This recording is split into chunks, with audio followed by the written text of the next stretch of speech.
touchdown, Canyon Lake! Holy cow! Winters fakes, pumps, up, and good. And Anderson gets in on the belly, Pete Rose style. Dad, have you been any prouder? Shot off. There's Pena on a one-timer. Oh! Back to Bowers to Mulgera. He'll launch a three at the buzzer. He got it! Oh my God! Keep on going. That one is belted deep to left and way gone. Here comes Coburn for three. Nothing but that. There goes Bates. Touchdown! Touchdown!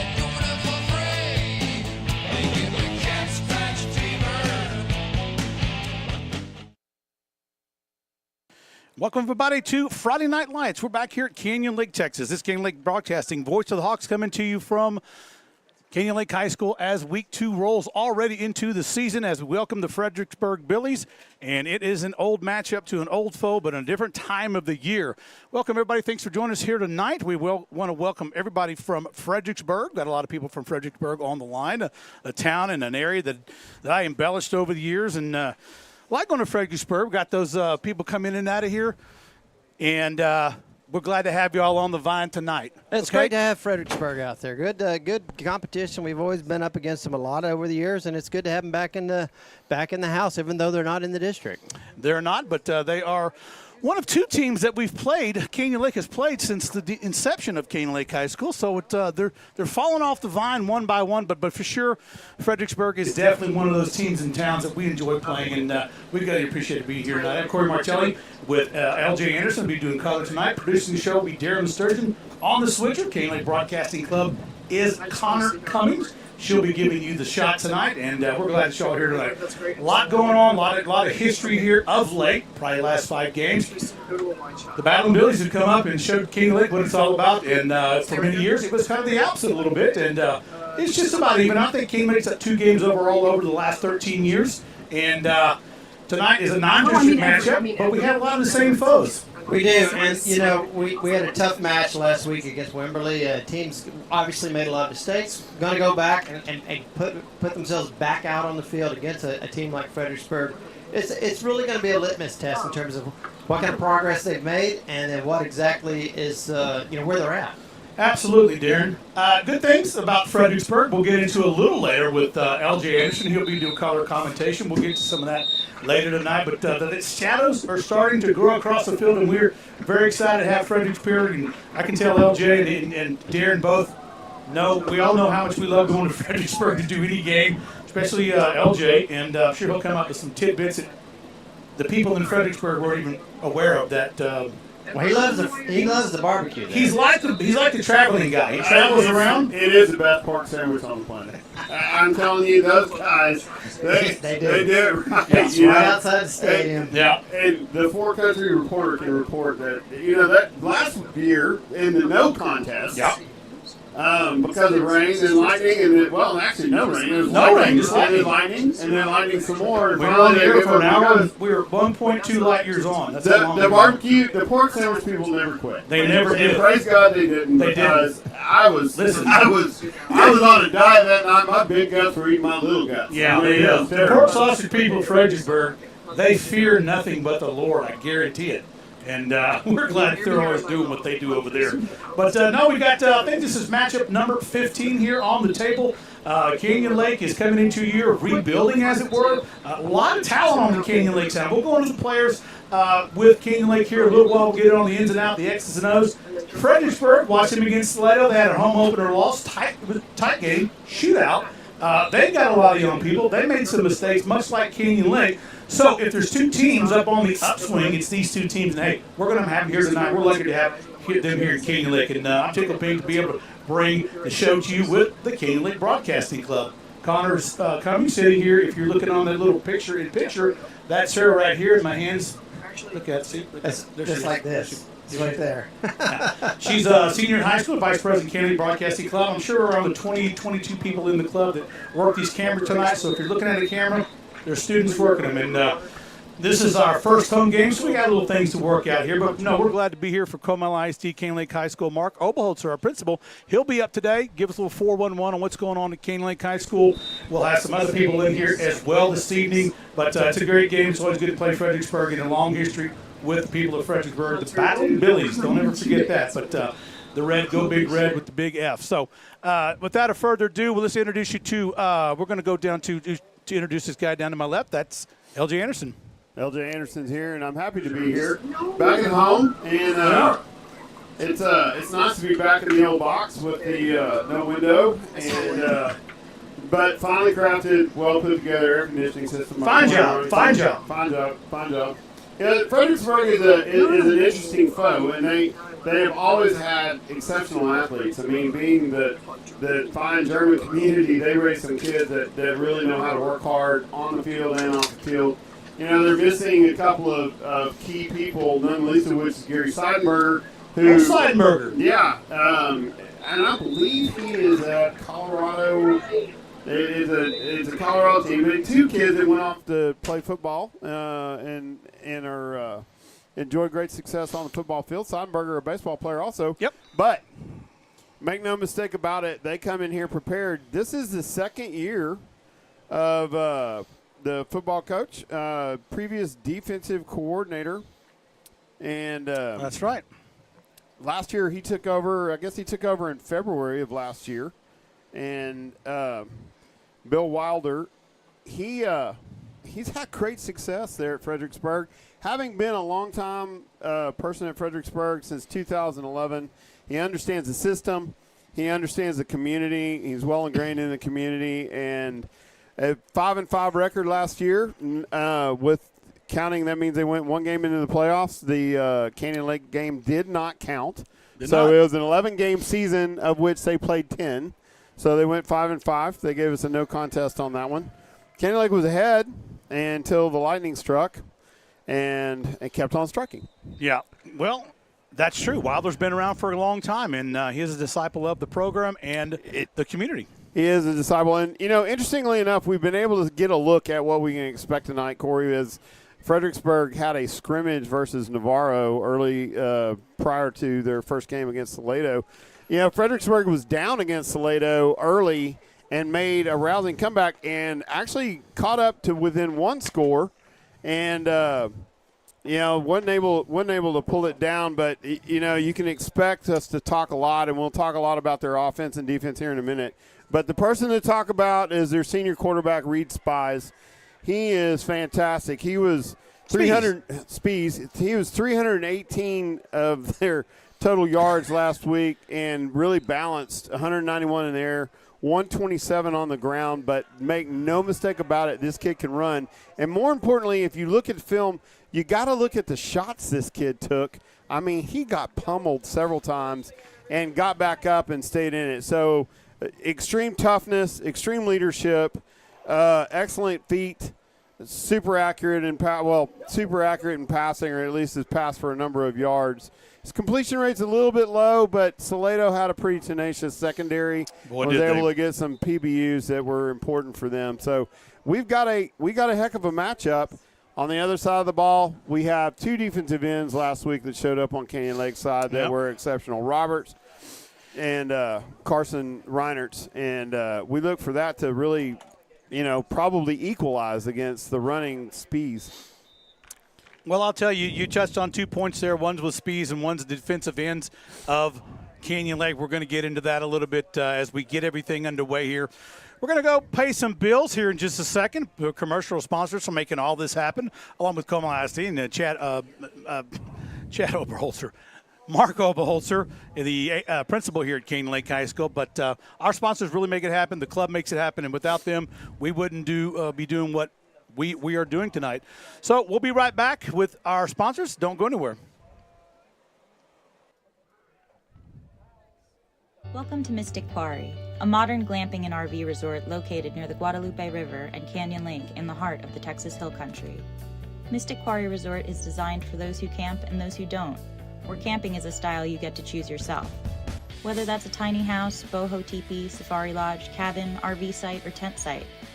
Though our camping styles may differ, we believe that we're all the same in our love of the earth, water, fire, sun, and the night sky. Mystic Quarry.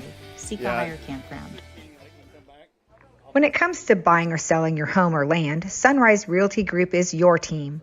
Kim Gray, Angie Rowe, and Michaela Rios are Sunrise Realty Group with Keller Williams Heritage Hill Country. We have a proven track record of getting results for our clients, and we'd be honored to be your real estate agents. Our mission is to humbly serve our community by being helpful, honest, and hardworking agents who strive to provide the best service in the Canyon Lake area and honor God in all we do. We are Canyon Lake residents, Young Life supporters, and CLHS parents. Go Hawks, go! Hey, this is Stephanie at Good Life Pharmacy. If you have not had a chance yet, stop on by our pharmacy and come meet our team. We are open Monday through Friday from 9 to 6 and Saturdays 9 to 2. Come check out our website at www.goodlifefarm.com. We also even have an app that you can use on your smartphones to help manage your refills and requests. You can even text us through the app and we can respond quickly to your questions and concerns. Again, stop on by when you get a chance or give us a call at 830-214-2920. Thank you so much and take care. Hey, this is Corey with Canyon Lake Broadcasting, here to tell you about Homestead Roofing, family owned and operated by Travis Macha, where safety, quality, integrity is still in the game, serving Central Texas, Canyon Lake, and beyond. To get a free estimate, give them a call at 830-515-7862. That's 830-515-7862, or look them up at homesteadroofingcontractors.com. Voted the best by the Herald Zeitung here in Comal County.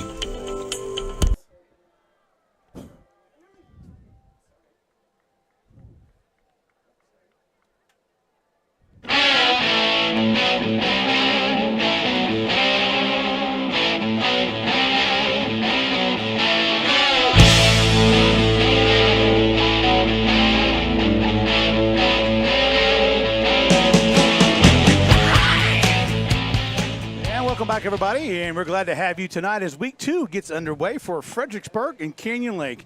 Thank you all for joining us here tonight as Canyon Lake welcomes the Battling Billies of Fredericksburg here in week number 2. Well, it's good to have everybody back here tonight. We're glad to be here for Canyon Lake and the people from Fredericksburg as well. It's our 367 broadcast in 8 years. I can't believe it's been that long, and I can't believe it's gone by that quick. And we make progress every year, little by little, step by step. There's always something new that Darren gets involved with over there in the production board. And then what's really going to be the tale of the tape for LJ this year is that we're doing the same schedule, but he has to find out something new about each town that he's already been to. But I think he's up to the task, you know. So well, that's the challenge. The challenge this year, because it's not there's not any new places on the schedule. These are all places we've been to last year. Test. It's a test. It's a test. You know, I'm up to the test. Okay. I just want y'all to know that I've got the skills. Okay. Well, going into the Canyon Lake side of the ball for just a moment here, the roster is full of a lot of new people on Canyon Lake, and a lot of people don't know some of these names, but they're going to know them here after the season's over. I will guarantee you that. 12 sophomores on the roster. Canyon Lake played a vaunted Wimberley Texans last week and got their hat handed to them, and rightfully so, meaning that Wimberley's a good team, and when you make some errors, a young team, they're going to show up bigger than probably they should. There's a lot of good things to walk away from last week. Canyon Lake was 69 yards total offense, 19 on pass, 141 yards rushing. They were 311 on thirds down. They had 3 turnovers, and those turnovers were inside either the 25 or 30-yard line, and that's easy pickings for a good team like that. One of our running backs tonight will be number 19, and that is Justin Abbott. Abbott came on the scene a couple years ago. He was brought up in an emergency, and boy, I tell you what, he was impressive from the get-go. He's not the big kind of running back, but he's the back that the slot T offense kind of caters to sometimes. If you have a crease and it's just so big, Abbott will hit it in 2 steps doing 60 miles an hour. And that's kind of guy he is. And so Abbott's looking to rebound from last week's game and tie on some yards for this year as well. Look for him to have the ball, number 19. And the other person in the back we'll talk about is Garza, number 14, the sophomore. Last year he had 789 yards. He had about 20-some-odd yards last week, LJ. He's the guy that was preseason pick MVP in the district. And he's just a junior this year. He's really low. He's got a low center of gravity. Got a good giddy-up speed. He's not going to outrun some of the more talented 4.45 type guys down the field, but he will get you 40, 50, 60 yards. He's hard to bring down. He is hard to bring down, and he's a kid that is tenacious. You know, again, if you're going to characterize the running backs this year for Canyon Lake, you're talking about people that get to the line of scrimmage quickly. And interestingly enough, if you watch, the Navarro scrimmage, Fredericksburg is susceptible, again, with kind of a pursuit defense. They're susceptible once you get past that first line. Yes. And so, one of the keys to the game is going to be quickness to the line of scrimmage and quickness off the ball and read the hole very fast, which both Abbott and Garza can do extremely well. Absolutely. Garza's got a good speed. He's like I said, close to the ground. When he cuts, he cuts. He's the kind of runner that'll twist, turn, and won't let you get too big of an angle on him. Like Earl Campbell, there wasn't a lot of tackle to Earl Campbell. It was just, is he with a chest or thigh? Take your pick. Garza's kind of built that way. Not as big as Earl Campbell, obviously, but he's still got that kind of genetic makeup. Yeah, his yards out after I would hasten to say that Garza's probably not Earl Campbell, but no. But yards after contact certainly is very similar, and he does a very good job of staying up when getting hit. And that's been part of the secret sauce that he's had. Is you're going to get contact at that line of scrimmage this year, by somebody. It's the ability to run through contact that is going to make him successful. We saw flashes of it against Wimberley. I think we're going to see a lot more of that tonight. I really feel like that Garza is going to have a game that could define him tonight versus Fredericksburg. Well, he'll have the new line of Canyon Lake up there making waves for him. That's Poole, 78, Jaden Huth, 77, James Stevens, the center, number 75. 62 will be Donovan Menchaca, 64, Oscar Aguilar. Those are the boys up front. A new front line for Canyon Lake. Canyon Lake graduated 26 seniors last year, so we're on the upswing as far as that go, trying to find that chemistry that makes it right, and that's just something that takes time to do. But he'll be in the backfield with Abbott as well, number 19. Somebody else you'll see in the backfield is going to be number 4, Carter Williams, junior running back. He'll go both sides of the ball, play free safety as well. And Trevor Cotrera, don't know him. A lot of you do not know him. That's terrible English, LJ. But Trevor Cotrera, he is somebody, once he gets to the break, good luck catching him any manner that you can, because Trevin Cotrera has got some wheels. So we got a little thunder, got a little lightning, and Cane Lake's going to try to start gelling together in this new look for a team. Not necessarily a new offense, but a new look and new names, trying to find that chemistry. Yeah, and it's, whenever you put a new team together, and essentially that's what you're talking about with Canyon Lake, that chemistry is something that's developed over time. Yep. 2 scrimmages in 1 football game is not going to do it, as we watch the band come in. The 2 scrimmages in one football game is not going to do it. These guys need some time in the box together, so to speak, and I think that last game was probably sincerely a development game. We talked a lot about last week how this is the type of game that's good for coaches, because sometimes it's hard to make your point. They're amped up, coming in off of summer workouts and strength and conditioning. They come in, they're uber positive. They haven't really played anybody. There's been nothing that's been contested to really test their mettle, especially with this new group. And so the coaches are trying to coach technique. They're trying to coach, a lot of different fundamentals. And those don't manifest themselves until which time you see what happens on the field when you're not technical, when your technique may be a little bit off, when you're not as mechanical and methodical as what they talk about. So this week, I guarantee you they were laser focused on, hey, I've really got to make that first step correctly. I've got to be, pursued correctly. I've got to read this defense and this offense correctly, or we're going to be in trouble. And, while there were, the score would tell you that it was a rough game last week, the truth is there were some beautiful signs on the Canyon Lake side of some real potential and things that we can gain and capitalize on. None the least of which, and I've already missed it, Tristan Roberts and Carson Reinerts on the 2 edges were fantastic. Using a different defense, we went to kind of a 3-5-3 defense, and it was a good look for Canyon Lake. But you would think, okay, I'm absent a down lineman. We got a team that can run the football. The ends took care of business. They did. We'll talk about there a minute on the defense. You're right. You kind of segue into the part. But here's somebody else I want to bring up that a lot of Canyon Lake people don't know out there. Eli Hammond's number 33, a sophomore. He had some key plays. If you're looking for some broad spots from last week's offense, Eli Hammond's has to be in that conversation. He came over to the defense. He made a couple of good plays on the defensive well. But on the offensive side, Number 33, Eli Hammond, somebody to keep your eye on for this season. Another person on the defense is a sophomore, number 56, and that's your Resty. Your Resty is a weak side linebacker. He likes to do the smoke laser rush from the backside. And Isaiah Resty, he's another sophomore on the team that's going to make a big impact, and the coach is looking to have him come up and step up and fill that weak side linebacker spot for Canyon Lake.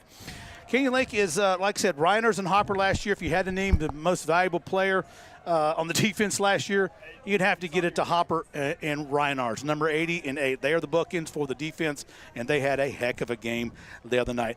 While Canyon Lake was down, I think me and LJ mentioned it, there was even a couple of tussles with about 2.5 minutes to go in the fourth quarter.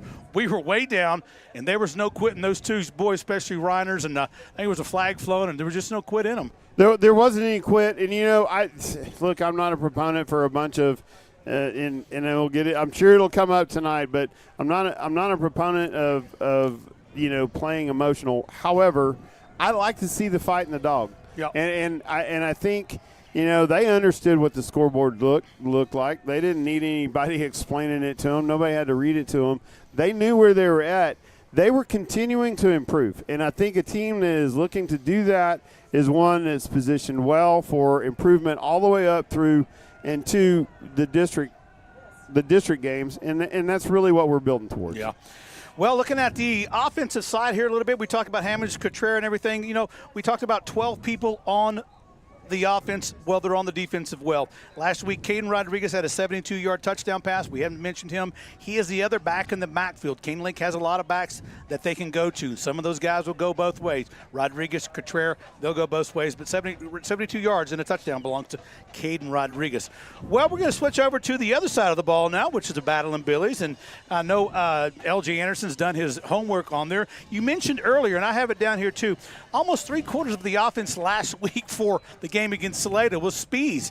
He's a Johnny Do-all. He really is, and he's kind of the Swiss Army knife of that offense. He really takes care of the ball.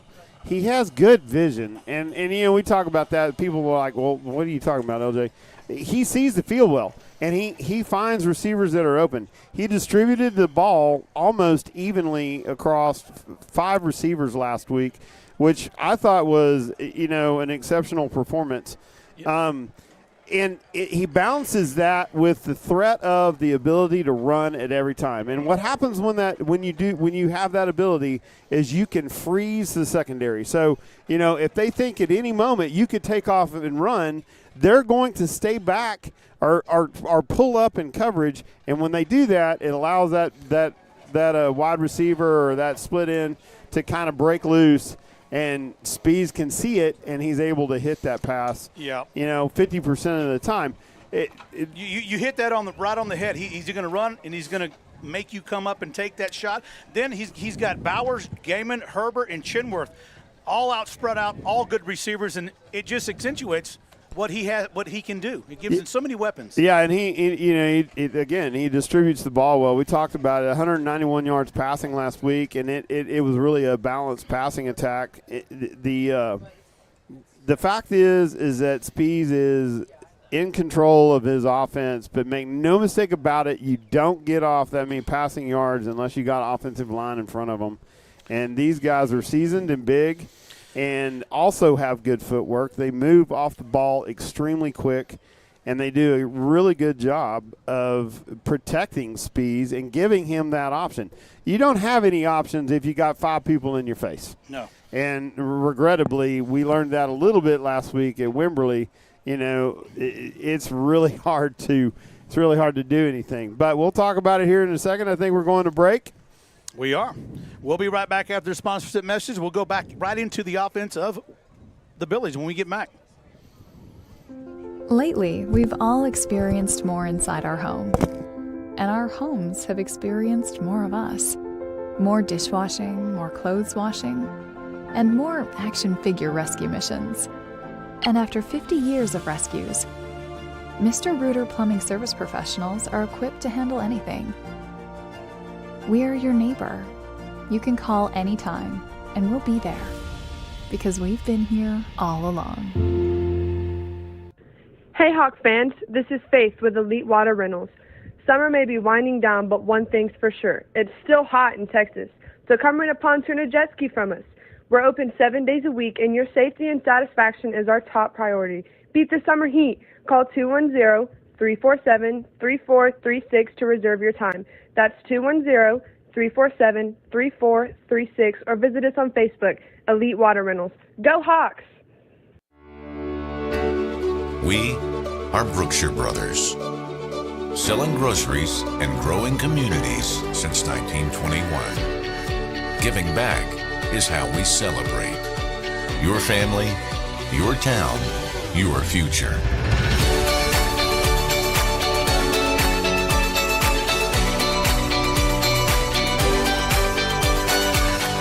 Come celebrate with us.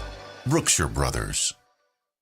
Hey Hawk fans, with Comal County and surrounding areas being amongst the fastest growing areas in the country, you need a realtor you can trust. Call Steve and Chris with Berkshire Hathaway's Home Services. Steve has lived here for over 20 years and is up to date and knowledgeable about the current real estate market here in Hawk Country. From Don Johnson Company, located in Canyon Lake, Steve is ready to assist you whether in buying or selling in our local market.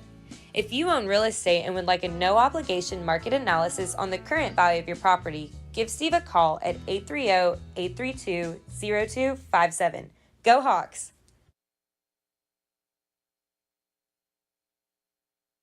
Land isn't just made for working. It's made for experiencing too. Whether you're a hunter, a fisherman, four-wheeler, or wildlife lover, there's a piece of Texas waiting for you. The rural lifestyle was the life you were meant to live. At Capital Farm Credit, we're here to help you finance that reality with flexible terms and interest rates. Who knew it could be that possible to own a piece of land in Texas? Visit CapitalFarmCredit.com to apply today. Hello, this is Darren with Canyon Lake Broadcasting. If you want great Italian food, look no further than Italian Garden in the Hancock Center. They've been a mainstay in Canyon Lake for many years, and their longevity speaks to the quality of the food and service you'll receive at Canyon Lake's hometown restaurant. They're open 7 days a week, providing the very best in Italian fare. So come on in and enjoy a slice of Italian life at Italian Garden Restaurant. Hey Hawk fans, have you been wanting a new deck, outdoor kitchen, or a new addition to your home? What about getting your new home build started or a fence built? Then give Mike a call with Hill Country Construction and Framing, and he can help make those dreams a reality. He also has plenty of references for your peace of mind. Call today at 210-347-3436. That's 210-347-3436. Go Hawks!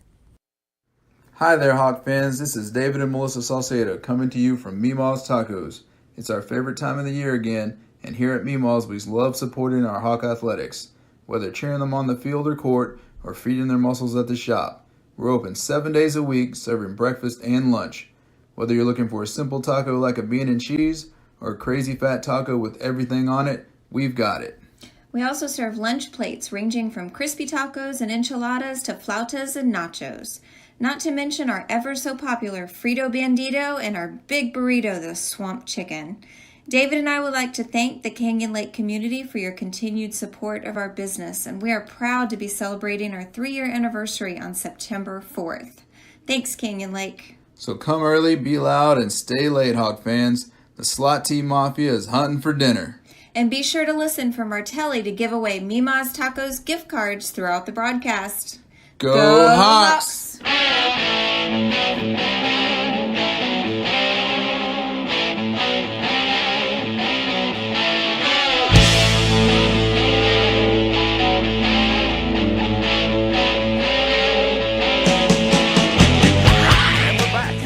Everybody here in Fredericksburg and Canyon Lake. It's Canyon Lake Broadcasting, Voice of the Hawks in their 8th year. It's our 367th program to boot over those years, and countless miles and gallons of sweat poured out by Darren alone just in the basement trying to get the production end of it done. Hard to believe we've done that many shows. It is taxed to me. I had a full head of hair, I think, when we started. It was all radio because you couldn't see it back then. You look like the Bob Ross chip. I did, in fact. I mean, it was a great look back then. But look, it's blood, sweat, and tear. But we got on, and we got LJ, and Guys, picked up Chad some students along the way. We got a whole bunch of students that are just doing lots of good stuff. Like the Pied Piper, we just keep going down the road. It's just absolutely fabulous. Yeah, whether we ever get to Oz or not, it's another thing. That's right. I think we're on the road to nowhere. Well, maybe to the abyss. All we got to do is get through our 13, 14 games in football. Yeah. And then we get into the rest. Segue to volleyball. That's right. We do that. We mix it all up there. We got some volleyball we got to get into. We do. We have some volleyball coming up. Fredericksburg will be one. Well, we left off the commercial. We talked to L.J. Harrison about Fredericksburg, talking about the offense, about Spees, about his talents, his weapons, the linemen, and the coaching staff there. The coaches, there's some new coaching staff there at Fredericksburg again this year, as well as Canyon Lake. So let's dive back into the aspects of the Fredericksburg defense and offense. Yeah, the one thing that I failed to mention, and the other thing that actually makes this offense work, Fredericksburg offense is going to be a spread. They don't run the run pass option. They run a read option, and there's a difference. That read option is going to be based on them looking into the ends and determining what they're going to do. Whether it's a run pass option is going to be looking at the safety over the top in order to make the decision. They are keying off the ends. Critical to that is making a decision. Okay, is Speed's going to get the ball? Is Cantu going to get the ball? Cantu got the ball 12 times last week for 88 yards and was able to really run pretty effectively. So not only do you have the ability of Speeds, the eyes of Speeds, the ability for him to connect downfield, but you also have Cantu in the backfield, who is extremely fast. Cantu is a sophomore, I believe, and he shows up as a running back, defensive back. We have not seen him yet. He does play both ways, and exceptional athlete. He is the equivalent to our Carter Williams. He's a kid that does it all. I mean, he is on a lot of tackles. He is in on every play. He does a lot of special teams. He literally is, the go-to guy on that offense, and a young go-to guy as a sophomore. So still in development, but quite the athlete. Yeah, he had one touchdown against Salado, and so you're right. He's kind of like a little bit of Speeds, a little bit kind of a jack of all trades and very durable running back. Yeah, and their leading scorer right now is Speeds. Speeds was in the end zone 3 times on passing. He was in there 1 time on a run, and then right up the middle, if I remember correctly from the film. He actually scored a 2-point conversion as well. So he did. This guy, you can't talk enough about him. But the reason you talk about those guys, the skills guys who always get all the credit, is because Fredericksburg line is extremely disciplined and extremely efficient. Now there are times, and this is the thing to key on. There are times when they're in the backfield and they're in the backfield quick. Salado kind of ate them up, Cats, a little bit. And they were also very disciplined in the secondary. Salado had a secondary that could stay with the receiver. It was only when Speeds threatened run that he was able to connect on that pass, and that was, I think, one of the keys to the game. I would expect to see that. Now, on the defensive side, it's interesting. All these teams run a 4-3. Everybody that plays us has a 4-3 defense until they play Canyon Lake. And this is a 4-4-3. They're going to run 4 up front, down linemen. They got 4 linebackers. They'll set 2 up at the line of scrimmage, so they kind of have a 60 front. Yep. And they're going to have 3 deep, basically in safety positions, playing a zone the entire game. That's all you're going to see against Canyon Lake is a zone. So Canyon Lake on the passing game is looking to fit in underneath that zone, or try to split that zone. You can do that when you run kind of a flood, and you overload a zone on one side. You can either overload it in the middle, you can overload it in the thirds. And I think that's going to be a secret to success. If you can start doing that, they're going to have to respect it and get out of that 8-man front. And when they do that, turn loose the running backs. And there we go. So I'm sorry, go ahead. The other thing that I was going to mention, and this is what we saw mostly in Navarro, who also runs a slot T, very similar to Liberty Hill, very similar to Canyon Lake style now. Canyon Lake getting up to the line of scrimmage very quick, fast off the ball, going on counts. What you see is once they get past those 8 people, it's wide open spaces. It is on. And Navarro in that scrimmage was able to score big touchdowns on long runs because they basically just outran the secondary. So with our speed and with what Canyon Lake brings to the table, you can see where Fredericksburg is susceptible, and there's opportunity there. I would expect – it is prognostication. I would expect that Green is going to lean on that pass a little bit early in this game to try to use that to establish and free up that front line so he can establish a run. If he has to go straight run, it could be a long uphill climb. Well, no, I think you're right on when you're talking about Navarro in the scrimmages that we have. And scrimmages are scrimmages, and we take what we take away from that as everybody else does. But you're right. I looked at the Salado game, and Salado, they're a good team. They had a lot of speed, so they were able to keep up with Chenworth and Bowers in the group there.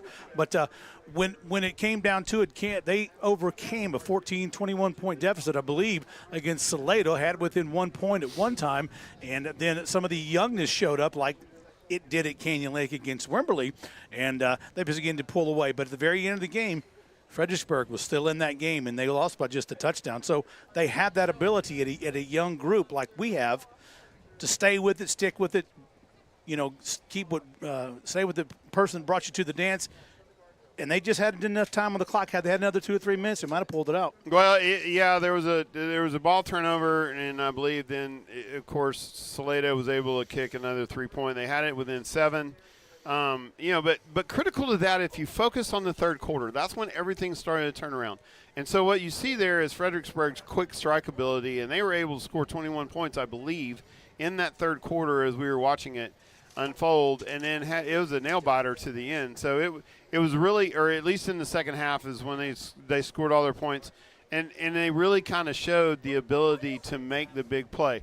The keys to the game for Canyon Lake are clearly to eliminate that big play. They're going to have to keep them contained, and the only way that you contain that is with speeds. Now, back to the discussion, Canyon Lake's defense. I'm telling you what, I've been impressed by a lot of things at Canyon Lake, and one of the people that was most impressive to me as I've been watching them was Colton Ramey on the edge. But, friends, Carson Reinertz has really established himself on that edge, as has Tristan Roberts. And I think with those two, their ability to keep pad level and get up the field, I think that could be a difference tonight, Corey, in containing Spees and forcing him to have to do whatever the play was designed to do. So if it's pass play, he has to pass. If it's a run play, he has to run. But he's not going to cause people to get confused by his optionality. Yeah. Well, you've surely taken apart the offensive defense and let everybody know the goods for both sides of the ball for Fredericksburg, as you always do. But Canyon Lake being a young team, Fredericksburg being a young team, it's going to be a good matchup tonight. I don't see one too much stronger than the other. Should be a good matchup. Every time we play Fredericksburg, it's always a good game. I can't tell you how many times we've been up there in the last even when I wasn't broadcasting years, that it went back and forth, and it was always at the very end, last second throw, last second touchdown, last second this or whatever down to the final minutes. And I would suggest to let everybody know that that's probably the way it's going to go tonight. But we're glad to be here tonight, and LJ, I appreciate it.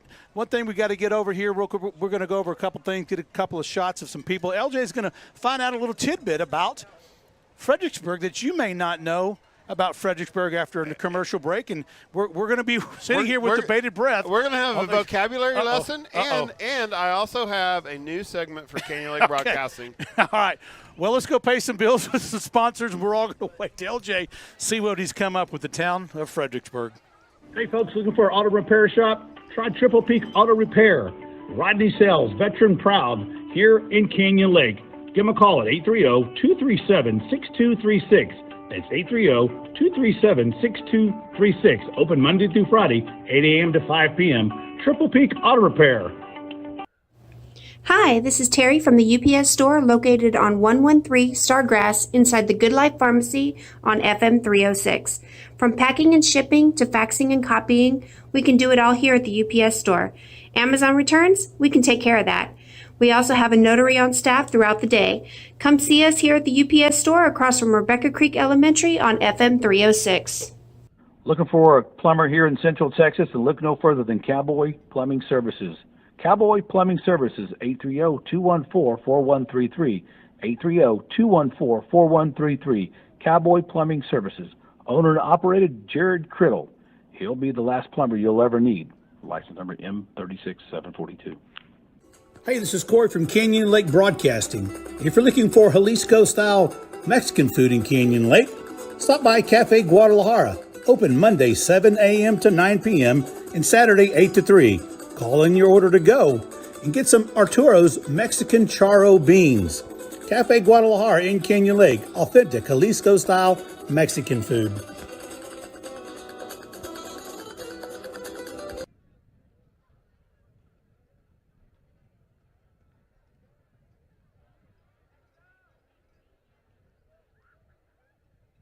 Have a heavy load? Call the professionals. Huth Transport can haul fifth wheels, travel and horse trailers, boats, ATVs, and so much more.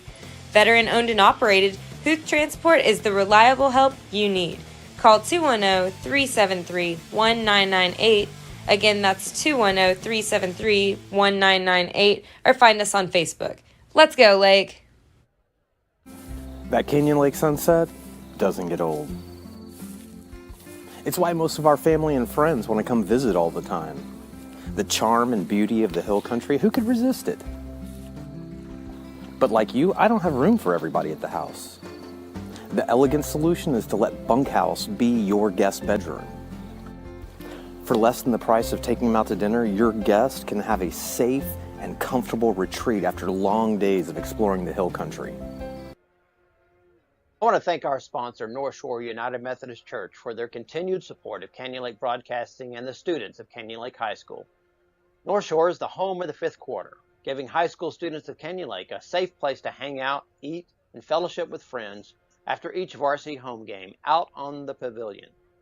If you're personally looking for a church home, we invite you to check us out online or visit us in person each Sunday morning, where Pastor Sherry Clifton is bringing the message of hope and joy.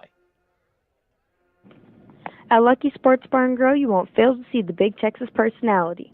Come watch some of your favorite sports while enjoying our great food or an ice-cold beverage from our full-service bar. You can choose between indoor or outdoor patio-based seating. Lucky's is now open until 11 p.m. every Friday, varsity home games. Go Hawks! We're located at 18100 FM 306, and we're open daily, and you can find our hours at luckysportsbarandgrill.com or give us a call at 830-935-3115.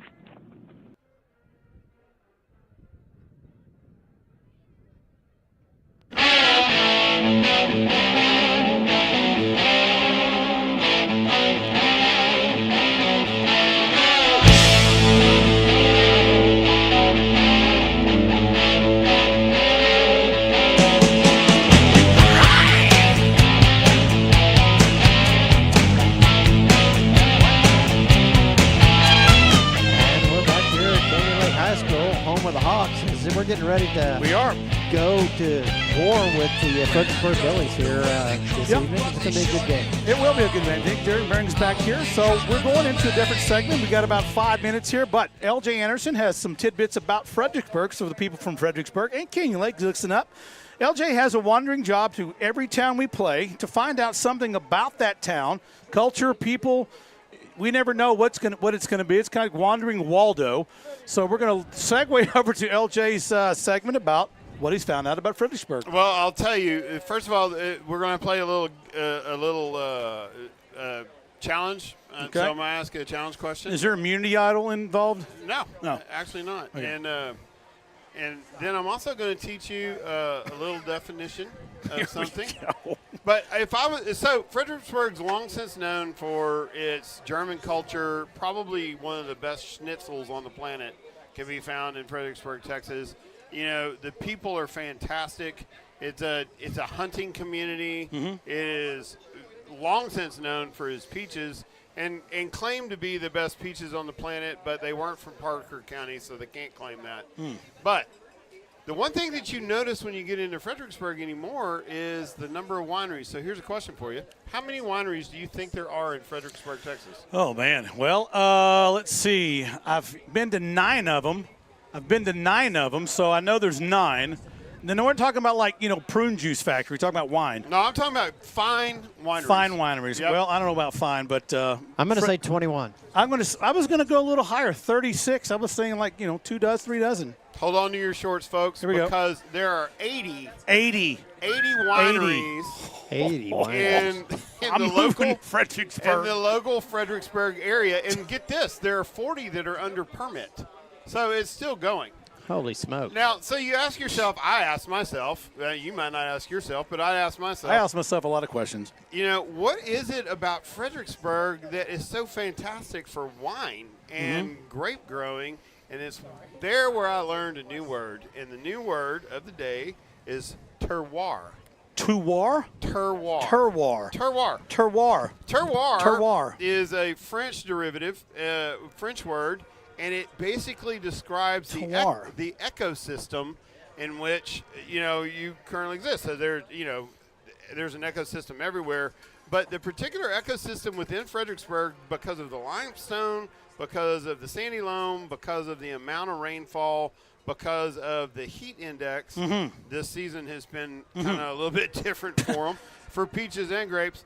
But it's the terroir that causes Fredericksburg to be so attractive to wine growers, and it's similar to, terroir. It's similar to different areas. It's not going to be the same wine that you get out of Napa or Sonoma Valley. It's going to have its own characteristic. Terroir. Terroir. But Terroir. see, Le Sturgeon's French. That should be up your ladder. The wine's Martelli. I like that, right? You just like to drink. I I wouldn't say that. What I would say was then you have Anderson. He's Scotch-Irish. I mean, we got Oberholzer. He's all German. I'm Scotch-Irish German. So terroir. Terroir. So there's your word. Now, the other thing I want to introduce this weekend, and I did this last weekend, I was talking about Tristan Roberts, and I've got to make a correction. Last week I mentioned that he had gone to Angola to teach American football to kids. Actually, the place he went to was Bolivia. Oh, Bolivia. So I need to make that correction. So for those that are Tristan Roberts fans, I just want to make sure, oh my gosh, I had misplaced my little dauber. I had fallen off. Is that I was a looking terroir? everywhere, and I was wondering if That's anybody not a terroir, had is seen it? But I found my little dauber that goes over my microphone. So if I sound a little bit loud, it's because my dauber's not on. Oh, dauber, folks, for you all don't know out there's the little foamy thing over your microphone. That's right. Because we're going through terroirs and daubers. Right. And you're going to confuse people. But this week I'm going to we're going to start a new segment. I started it last week with Tristan Roberts. I want to talk about superlative hawks and kids that do stuff that is not just on the football field. And this week I'm going to talk about Dylan Wunderlich. Dylan Wunderlich, believe it or not, is in the top 5% of his class. And he is a fantastic student, straight A student, as Mr. Oberholzer can attest. But here's what's amazing about this kid. If you think you spend a lot of time playing football, you haven't been in the FFA. And Dylan currently serves as vice president of the Canyon Lake chapter. He does. He serves as vice president of the area chapter of the FFA. And he is on the state council for 4-H. This kid is super talented in the field of agriculture as well as being a great student on the field. So for our Hawk Superlative this week. Superlative. The Hawk Superlative, that's what I'm calling it, is Mr. Sorry. Dylan Wunderlich. And every week from here till the end of football season, we're going to have a new Hawk Superlative every week. I like it. It's a new addition to the program. It only took us 8 years to figure it out, but I'm glad you did, LJ. And I found my dauber, so we're all good. And we know about the terroir. And we know about the terroir. terroir. Facts about the ecosystem in Fredericksburg that brings on 80-something wineries with 40 permits for more wineries. That's right. Why am I living here? I should live in Fredericksburg. I will be here all night. Okay. If you need me. I appreciate it, LJ. Well, segment here is our principal. It's Mark Oberholzer. He's giving us the green light to come up here and do what we do. And, we're glad to have him here tonight. We've got a lot of things on in Canyon Lake. School's around, first home game, the gala, everything. We've got a camera right here. We've got a camera right here. Mark Oberholzer. He's our principal here. Well, thank you, Mark, for letting us come do what we do and get the students out here and part of the program. Appreciate it. Yeah, I appreciate you guys having me. I made a round trip from got to school, did some business, and then went and saw my other daughter, Maddie, a Canyon Lake High School graduate. go down, and she played soccer for Concordia University. Came back here, and now I just got here, so now I'm doing this. So multi-talented principal. Yeah, and so well, that's awesome. Was that exciting to watch her play her first college game? It was, and she scored, so it was good. That's great. Yeah, so it was really good. But listen, the stands are filling up. It's Friday Night Lights again, and we're excited to be back here. It's good to be back in the groove again. I know there's a lot of administration things that go on day to day that we don't know, but give us some of the things. You got some new people here, King Lake High School, and some different things going on. So, I guess it's a good thing and a bad thing. It's a good thing we lost 2 assistant principals. Both of them went to be principals, and one in our district and one in another district. And so we hired 2 new assistant principals. One was a teacher here, Miss Jessica McCoy. Yep. She's a great addition, and she knows the ins and outs because she taught here last year. And the other one is Lisa Robbie. She comes to us from the red side of town, and we stole her, put her in green, and she looks better in green. Yeah, it looks better in green. So we stole her, and she came from Churchill Middle School, and so she is a great addition to our staff. And we added another counselor, which I felt was a really good addition. She's been here. She's a face from the past. Her name's Angie Mickey, and we are glad to have her back here. Yeah, I'm glad to have her back as a Hawk. Yeah, that's right. New additions to the Hawk family. Canyon Lake still rolling what we will roll with.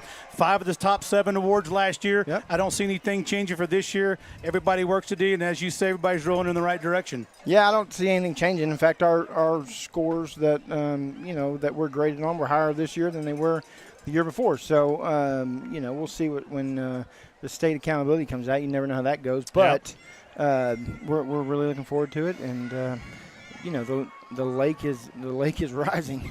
It has risen. Our lake. Not literally. But around here it is. Yeah. Yeah, we, in case you didn't know, it's the lowest the lake's ever been since its inception. So we're lowest lake levels at the actual lake. But here at Canyon Lake High School, and it couldn't be any better. I can guarantee you, Darren's been around, I've been around, Larry's been around, and everybody's, it's definitely been on the rise, and a lot to you, really. So new people come in, they fit in, it's a template, it works. Yeah, we don't, when we hire, we don't hire just anybody. We hire the right fit. If we can't find the right fit, we don't hire. And so they've got to be somebody that's going to fit in with what we're doing here. And, it's a special place. We call it a family. Not many high school communities can say that, but we can. So we're excited. Absolutely it is. As we are about to get underway here against Fredericksburg, a team we know and a town we know. And I've learned other things that LJ put on their terroir. I learned that. So we're always going up to take advantage of their terroir, which means more wineries. That's a new one for me. Yeah, you don't take advantage of their terroir, but their ecosystem. Their ecosystem produces the wine that you definitely take advantage of. There you go. See, there's always a link. Follow the money. You never know what you're going to get from LJ. Last week I heard the tomato the tomato metaphor. Go ahead. Say it. Say it. The wisdom. So, there's intelligence and there's wisdom. Intelligence is knowing that a tomato is a fruit. Wisdom is knowing not to put the tomato in a fruit salad. There you go. Well, we have Truwa, Mark Oberholzer, and LJ Anderson with his fruit passion. And as we have the JROTC at Canyon Lake coming on to do the honors for the colors, and the national anthem will be sung today by downstairs. It is the mix of students, cheerleaders, ROTC, and choir down there. They'll be doing the Star Spangled Banner rendition, and the Canyon Lake JROTC led by Major Garcia and First Sergeant Medina. And we'll let them come on as the flags rise.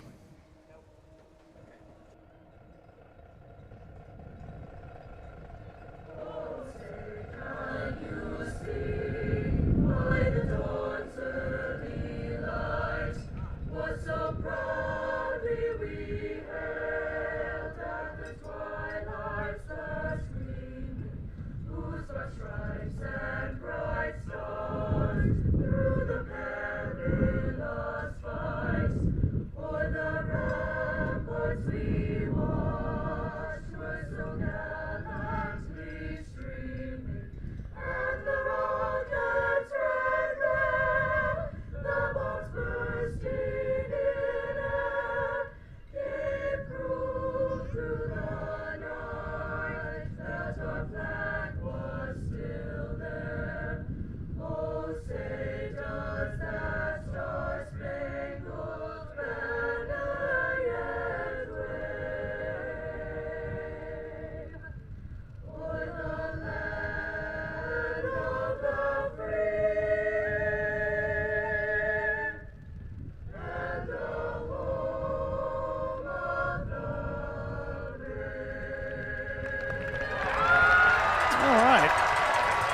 And will remain standing for the colors as they leave the field.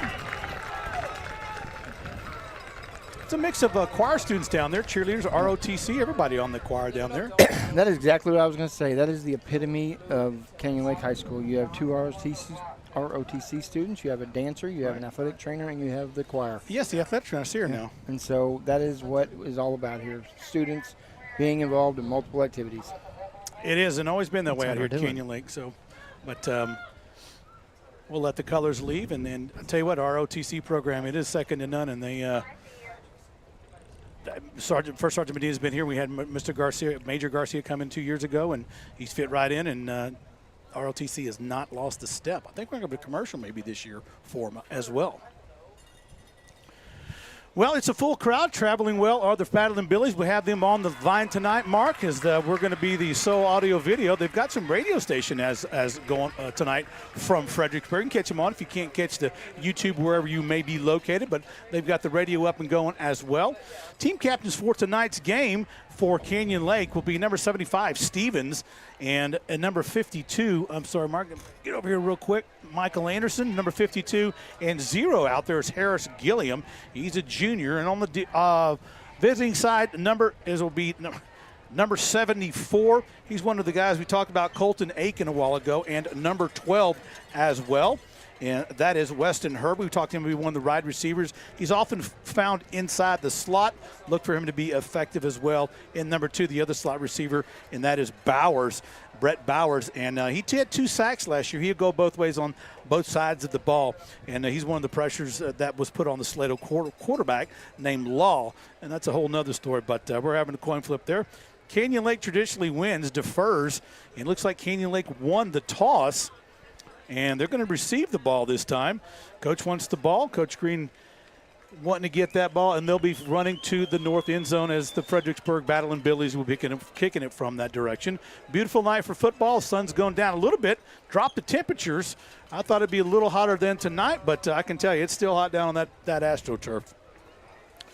Well, Jay, Darren, hey, we got one underway here. We're home crowd here tonight. Glad to be back in the box. Yeah, it's nice to be back in the box. And I'll tell you, Corey, you make an interesting observation. Typically, we do defer. I think last week, one of the things that plagued us is we spent an entire 3 quarters basically in our own end zone. We never got past the 35 in 8 possessions. You know, taking the ball is a bold throw, but I like it because it gives us the ability to start with field position and get out beyond field position. And I'm really kind of enjoying that decision as we see us come out and try to be the aggressor this time. Yeah, absolutely. Canyon Lake will take the ball, and kicking the ball off for the Battling Billies will be number 42, their kicker, and that will be Chris Ryan. We appreciate Mark Oberholzer coming up here and getting us a little 401 on Canyon Lake High School, a little different than Comile ISD, but the only 4A school in town, as they say. And the other schools are 6A, 5As, and I'm sure they'll be moving to the upper echelons as the population continues to grow. Friday Night Lights underway. Canyon Lake Broadcasting, Voice of Hawk, bringing you the post-home game from the high school. Fair catch is going to be called by Abbott, the senior running back, 19. Glad to have him out there. You know, this is our second year we've had that uniform. Got a little different look this year, LJ. Yeah, it's we've typically been pretty much into the solid colors, green on green and white on white. But we started mixing it up last year with the green on gold, and it's actually a Vegas gold, if you want to know the official colors. That is.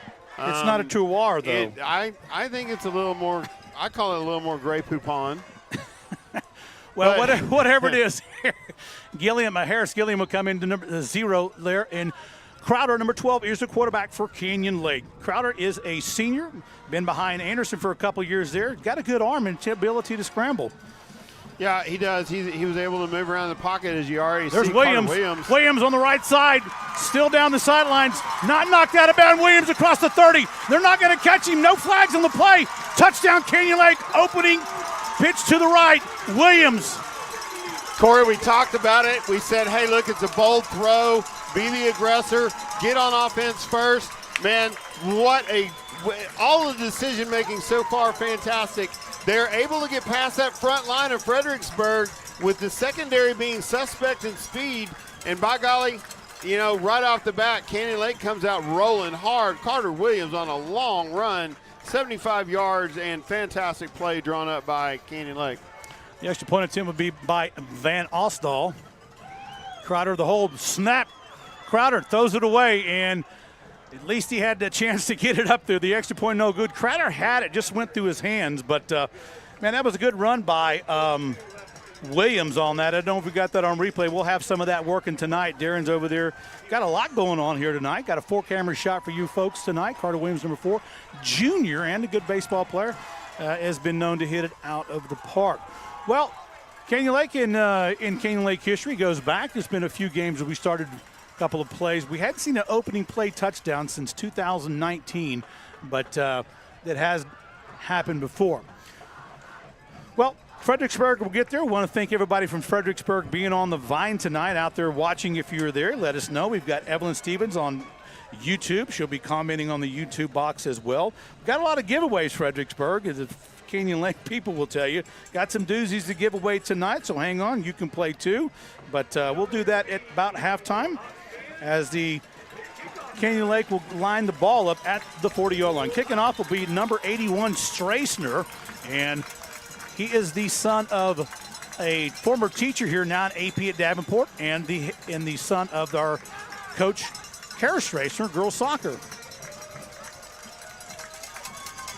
So he'll put one in the corner, trying to pin him in there, kicking at the 15, cross the 20, 25. And he is hitting. There's Eli Hammonds. We talked about number 33. Abbott, 19 as well. Eli Hammonds did a really good job last week. Wunderlich has been injured and is going to be out for a couple of games. Eli Hammonds stepping up in that linebacker position, showing no fear in the ability to tackle both downfield and up in the line of scrimmage. Well, 1st and 10 at the 25. It's the same spot you'd have a fair catch at. Here comes the big red machine, and big they are. Number 75 up there on the line, that's Jose Sanchez. They have him 5'10", 260. And number 72 is going to be Jackson Andrews. He's 6'2", 225 pounds. So there's a lot of meat and potatoes on that front line for Fredericksburg. Spees takes it. Pump fake and knocked down by Anderson, number 52, but Spees was going after that inside slot receiver, number 12, and that's Weston Herbert. Anderson doing the other job of anchoring the linebacker spot. This is a different look for Canyon Lake as a 3-2 defense with 6, so they're running a dime package the whole game. Twins left and right, and number 7, the quarterback, is Reed Spees, and he's all that LJ said in the pregame show. Does a little bit of everything. Cantu in the backfield, number 23, shotgun. He'll give it to Cantu up them. Big hole, Cantu busts right through, and there goes what you were talking about. He is a pinball machine, and it'll be a 1st and 10 for the Battling Billies at their own 37-yard line. Quick look to the line of scrimmage, and they're going to try to move fast. You know, Anderson's able to knock down that pass in the previous play because of pad level. He was able to get over the pads of that defensive tackle and get up and kind of climb the ladder and knock that ball down. This one goes to Cantu again inside, and Cantu just finds the littlest spots, but Cotrera closing the gap along with number 9. We talked about him pregame, and number 9 is Tristan. We didn't talk about him pregame. I'm sorry, Tristan Roberts, number 9. Yeah, Tristan coming in again from that back edge. Dude, 3 down linemen, it's a different look for Canyon Lake, but those 2 guys on the ends are making hands out of themselves. I'm going to say, I was talking about Roberts, number 9, at the beginning of the game, and I said Hopper on accident. Again, Cantu with the speed. Eli Hammonds, 33, taking the tackle. It looks like Fredericksburg is going to start to try to establish that run game, and when they do establish that run game, look out for one of the talented receivers that Spees has. Well, yeah, absolutely. They use the run to set up the pass, and then they also use the feed of Spees. Look for Spees to possibly call his own number. Again, Cantu up the middle. Why stop it when you can't be stopped? First down. I was trying to see where that ball was at the 50-yard line, and I caught myself in a pause there. Yeah, Daryl Roll. 1st and 10 in midfield. Daryl Roll would have said dance with the one that brought you. Well, that's my fault. I was trying to find where that ball was going to go in the 49 or not, but hey, dead field there, right in the middle. 1st and 10. Cantu putting the offense on his back, running right up the middle. Again, Cantu picking his way up through that blocking techniques of the offensive lineman. He's brought down by number 56, Uresti. Yeah, and this is the type of offense that just kind of wears you down, and they're having to reset on the line of scrimmage, and that is not a good sign. It's a man down. Big guy. That's Aiken. We talked about him. He was one of the captains, Colton Aiken. Oh, he's up. That's good. He is a presence on both the offense and defensive line. And thank God he's good enough on his own Maybe power. got a little Charlie horse or something. Doesn't look too serious. Get him up off that turf. Got up on his own accord, and that's good. Yeah, so you're getting gashes of 5 and 6 and 7, 8, 9 yards by Cantu in the offensive line. So why stop doing what's getting you down the field? And, as they say, it's back to Dale Royal. A couple things happen when you throw the ball, and 2 of them are bad. Yep, that's right. The other thing, too, is you've got to really get disciplined in your secondary now, because if they're show and run most of the time, all of a sudden they may surprise you. Yep. 2nd down and 4, make it 3. He's going to give it to Cantu again. This time he's hitting the middle, and he's going to get back to the line of scrimmage. I'm bringing up 3rd down in that 3 again. Uresti coming in, as well as Stevens, number 75, and along with 52, Anderson. Anderson, interesting looking at him. I said, well, he's typical linebacker. He's not real tall, but he's gotten up several times in his short career out there, deflecting a few balls that land passes sitting here tonight. Yeah, he was able to climb the ladder on that defensive lineman, but more importantly, he's just around the ball a lot. There goes Spees down there, and he's got his man in the bird. That's Herbert, and we just talked about it. You run, you send a quick slant, little post inside to Herbert, and 1st down Fredericksburg, right at the Canyon Lake 27-yard line. And that's Spee's eyes right there. They ran a little route into the middle. They kind of had a little short post, and they're trying to get in underneath the soft zone that Canyon Lake's representing. Even in this dime package, they're not manning up. They're running zone. And so they're just going to try to settle in there and let Spees try to do the work and try to find an open receiver. Well, it's a 1st and 10 for the Billies. Cantu inside. Anderson just missed him, and in comes number 9, and that's Tristan Roberts closing the gap on him. But doing the dirty work on the inside is going to be, again, the linebacker's part, and that's going to be Eli Hammonds. I talked to Eli Hammonds today at school after a gain of 3, and, looking at him, he's a real quiet guy, doesn't say much, kind of in the shadows, but he's kind of like Reiners. Once you get on the field, he just pushes a different button. Well, and that's the kind of kid you just love to have, man. Spees calls his own number, takes out the right side. Anderson had him, and they shut the door. I was thinking that, they thought they're going to get a little more out of that. They only got a couple of yards, maybe a yard, and they're going to look at a 3rd down and long, maybe 6 or 7. Well, credit to Anderson by turning that thing back up into the interior line, and then you get backside pursuit. That's exactly what you're looking for your linebackers to do in this 3-2 defense, is scrape. Basically, go off the edge and scrape to the ball. Trips to the right side. Spees looks that way. Looking, going through the progressions. Throws across the middle. Touchdown! Wow! Nope, they're going to call him down on the 1. He was down on the 1, and they took that away from him. Number 4 with a heck of a catch. That is Asher Gaiman. And I thought he was in there, but, boy, did you see the zip that Spees had on that ball? I mean, good Lord, looked like Nolan Ryan. And it wasn't, it's funny, he doesn't throw the prettiest spiral pass, but he was deadly accurate just then in a very quick breaking post route. Not a lot. No, they did give it to him. No, they did give it. Okay, I would have given it. I wouldn't give it to him, but I'd say he made it fair and square. There you go. Extra point is up, and the Billies on top, 7-6. Well, the back judge had judged him down on the 1. They came back up. Here's the replay. Yeah. You got Spees, not a big windup, just a quick zing across the middle, and I think the ball was across the goal line on that one. The replay for Darren there. And I'm sure the Fred fans when agree. His knee touched, if he broke the plane, and that's somebody had to. Yeah. The side judge had to make that call. The back judge ruling him down. The side judge overruled it, and so therefore touchdown. There we go. Well, that's a good replay by Darren. Appreciate that. It's our producer extraordinaire. One thing we didn't talk about in the pregame, but this is something that's going to come up, is we talked about offense and defense. We did not talk about special teams. We had a couple of mishaps in the Wimberley game in special teams, and we already see that special teams has made a difference in the ball game. It's a 7-6 ball game that should be knotted up right now. So we need to watch that and look for that. Canyon Lake definitely going to be thinking about 2 after they score on this next conversion. Well, back deep will be Rodriguez, number 70. He had the 72-yard touchdown last week against Wimberley, and Honanen, number 11 in the middle, and Williams, number 4, with the touchdown tonight. And this one's going to go to Williams, number 4. He's going to take the ball at about the 16-yard line.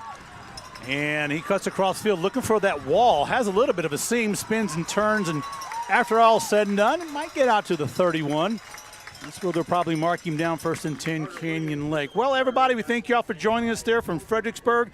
We didn't talk about our chain crew either, and we're going to get a shot of our chain crew here in a little while, and they'll let me know when they have a shot of the chain crew guys. They are Jimmy Adams.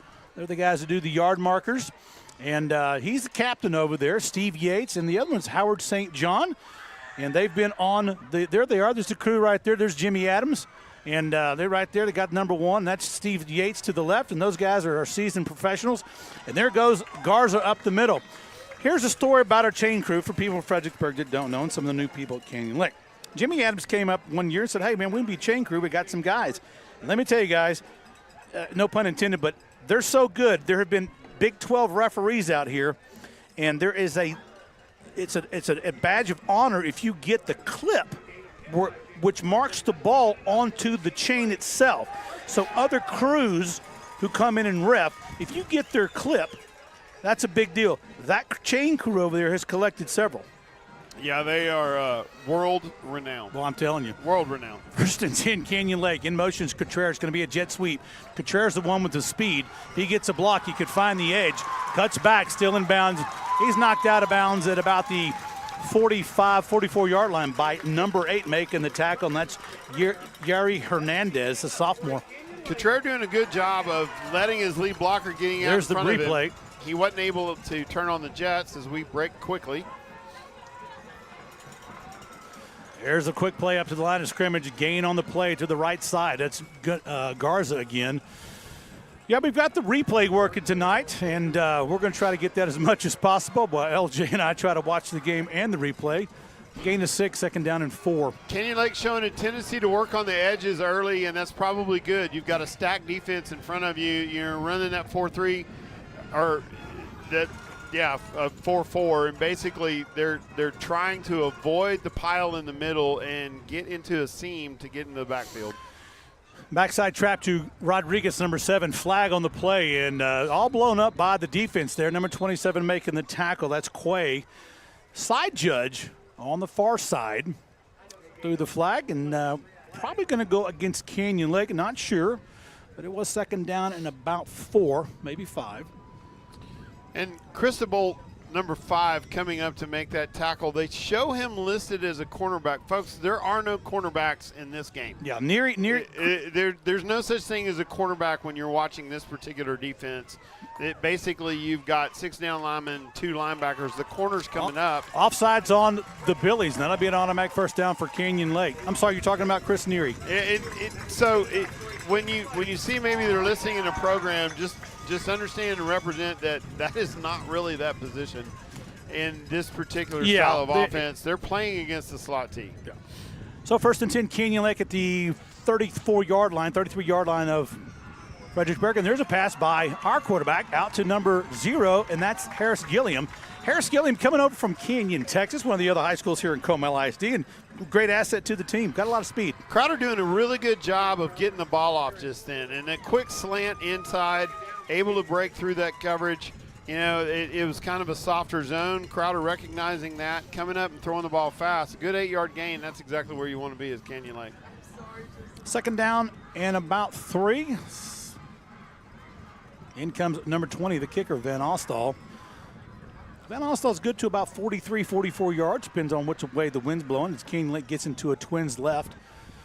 Backside trap to Garza, and he swallowed up right at the end. And I'll tell you what, who was that coming on the end? It was number 8. I couldn't see it from the far side. It might have been Chinworth. No, it's Hernandez, number 8, that's coming in from that side. What a play. And they're doing a really good job of backside pursuit. You know, the way that Fredericksburg is going to have to play defense in that back is going to be kind of like the Fleabag Dune Raiders. They're going to have to come at you with everybody, you know, in hopes that they stop somebody. Well, 4:43 to go here in the first, 7-6. Fredericksburg up. Twins left, split out to the right side. Shotgun formation. Canyon Lake's going to try to run the ball up the middle and going to give it to number 14, Garza, and he's not going to get to the first down. He's going to be a yard short. That's Canyon Lake going into the shotgun.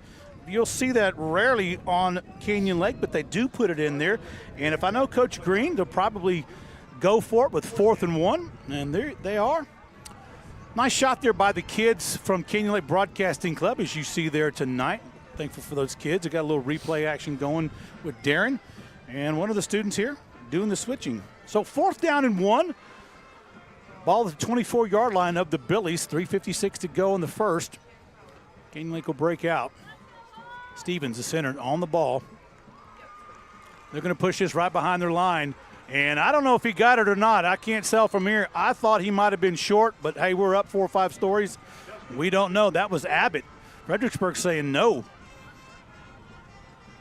Yeah, they didn't get it. Abbott tried to get it and just couldn't get there. The Billies hold. I want to see the replay on this. I really thought that he had forward progress early and then got hit and went backwards. But the line judge see it different, and they spot the ball.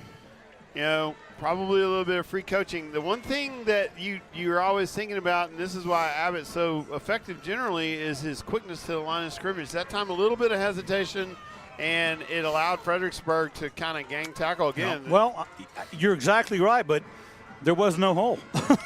Well, a good defense for Fred. Yeah, typically if there's nowhere to go, then it's going to result into a bad play. Trips right for Fred as Spees takes it, gives a can-two up the middle, and there was no hole there for him as well, as in come Anderson, 52. You'll get to the line of scrimmage, maybe lose about a yard, LJ, back to the 24-yard line. Canyon Lake just filled those holes very well on a go. The effectiveness of the linebacker play has been exceptional, and primarily because they are getting pad level.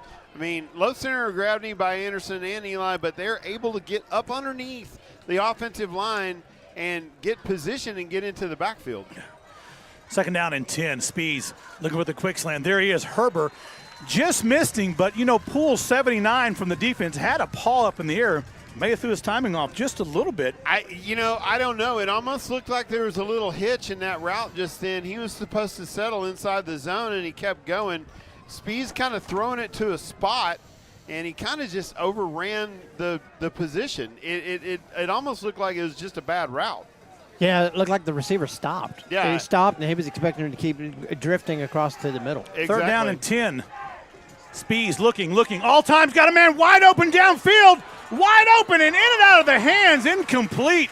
And on the defensive cover was number 5, Ryder Smith, getting on his wagon. But I'll tell you what, he was wide open. Jackson Chinworth, Ben. He is wow, what a pass, what arm. You saw what Spees has. And a great arm. I mean, that's a throw him up and run underneath it type of pass. The wide receiver then just kind of stopping on a route. I mean, kind of like a Tesla. You know, you don't quite get there from here. Yeah, well, you know, I don't want to go there. In the immortal words of my friend Andy Pipkin. Yeah. You know, Tesla. Just give me a Taco Bell at a charging station. That's right. Well, here's a first punt from the Battling Billies from Fredericksburg. Williams got this fair caught here at the 43-yard line. Well, we're going to talk about our sponsors. We've got a couple of new ones here. One is Let's Get Pickled, and it's a shop where you can come in and get your homecoming mums, which is coming up in a few weeks for Canyon Lake. They've got all kinds of Canyon Lake gear, everything. It's called Let's Get Pickled. Let's Get Pickled. Now, where are they located at again? They're located in Sattler. Okay, down in Sattler. On the other side of the lake, if you will. The other side of the dam. Other side of the dam, right? Other side of the dam, and they are.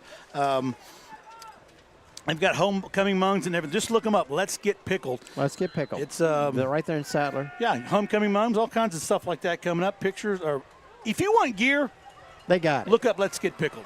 We don't have anything on them yet, but just came on as a sponsor, and we're glad to have them on board. They made the Canyon Lake Broadcasting shirts, which Connor is wearing currently. Yeah, very fashionable. Looks great, very fashionable. 1st and 10, Canyon Lake. Inside trap is Williams. There he goes, Williams. Nobody saw him. No flag on the play. Touchdown. That was the backside trap that Coach Green used to run with his son when he was here. And if you're not careful, man, looking one way, sometimes as LJ and I talk, we'll talk about Spees and what they're doing to set up a certain run. Canyon Lake a little different. We do this way, we do that way, then we're back up your gut on a pulling guard inside trap. Yep, and the slot T has a little bit of misdirection in it. Here comes your replay.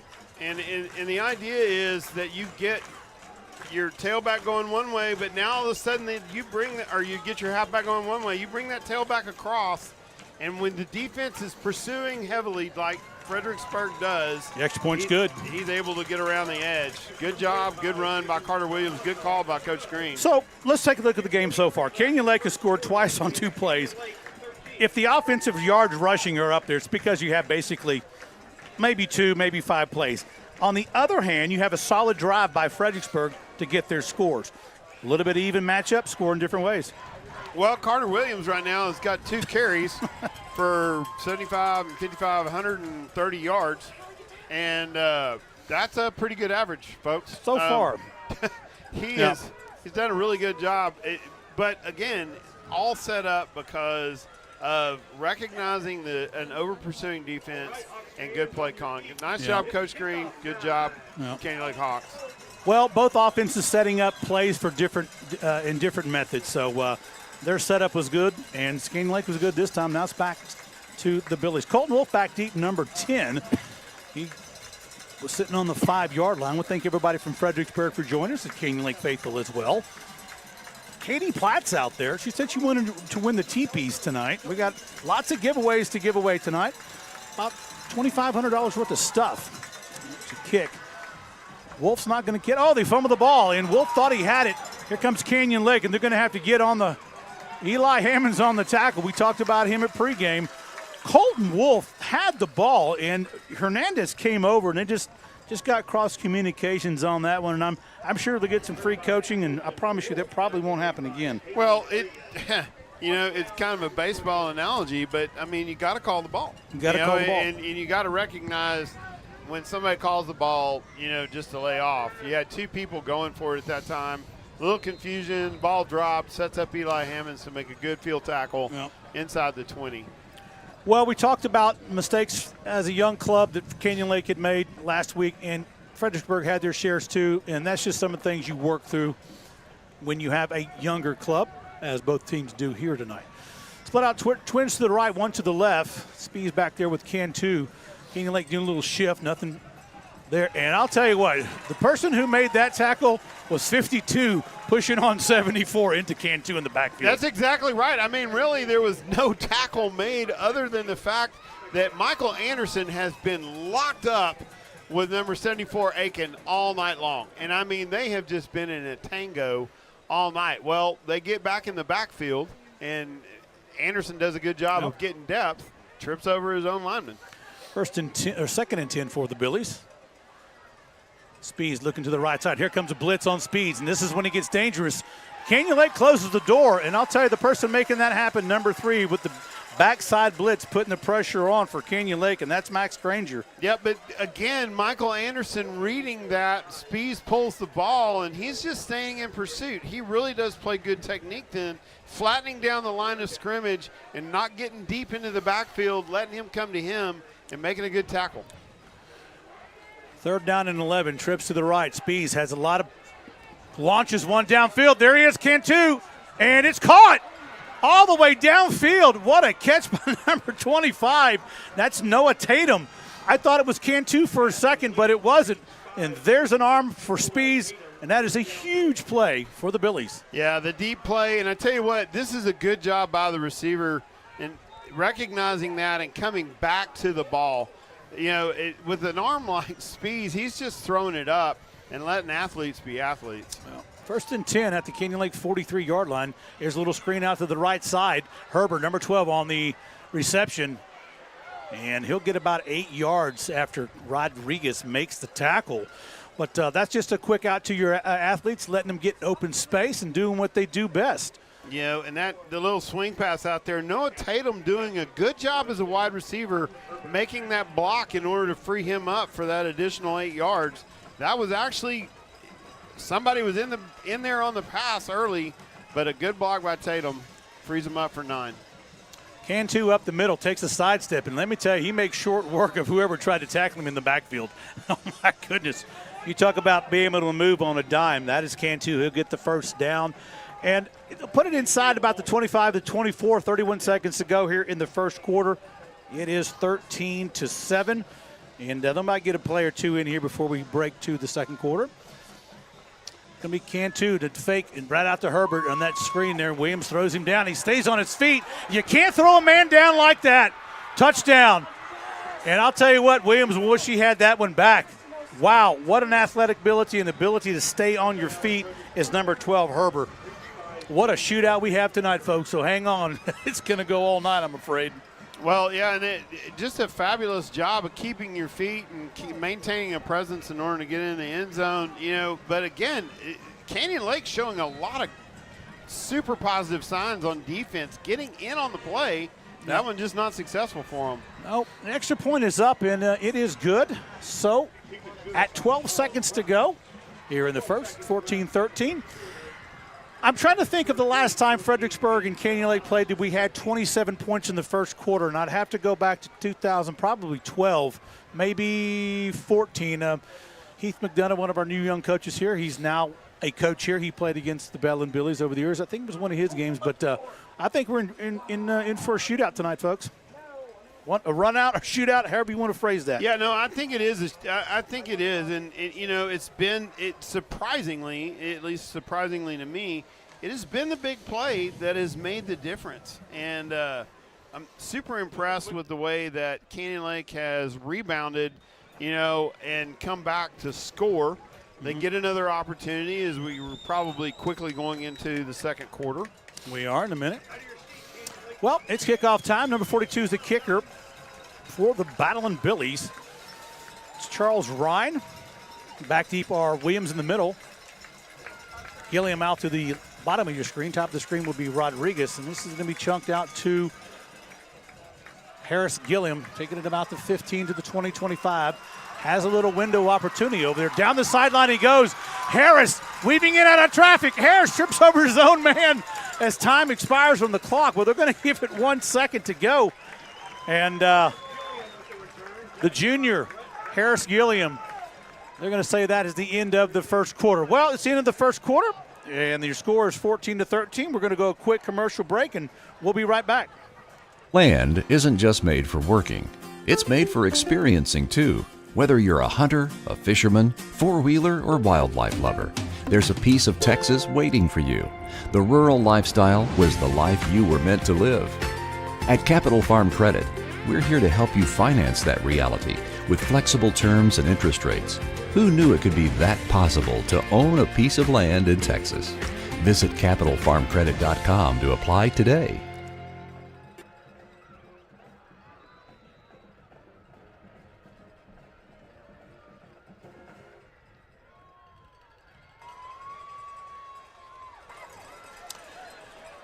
Yeah, we're back here for second quarter, 14-13. Billy's up in a shootout here in the, I believe, is a 15th matchup of all time here between the two schools.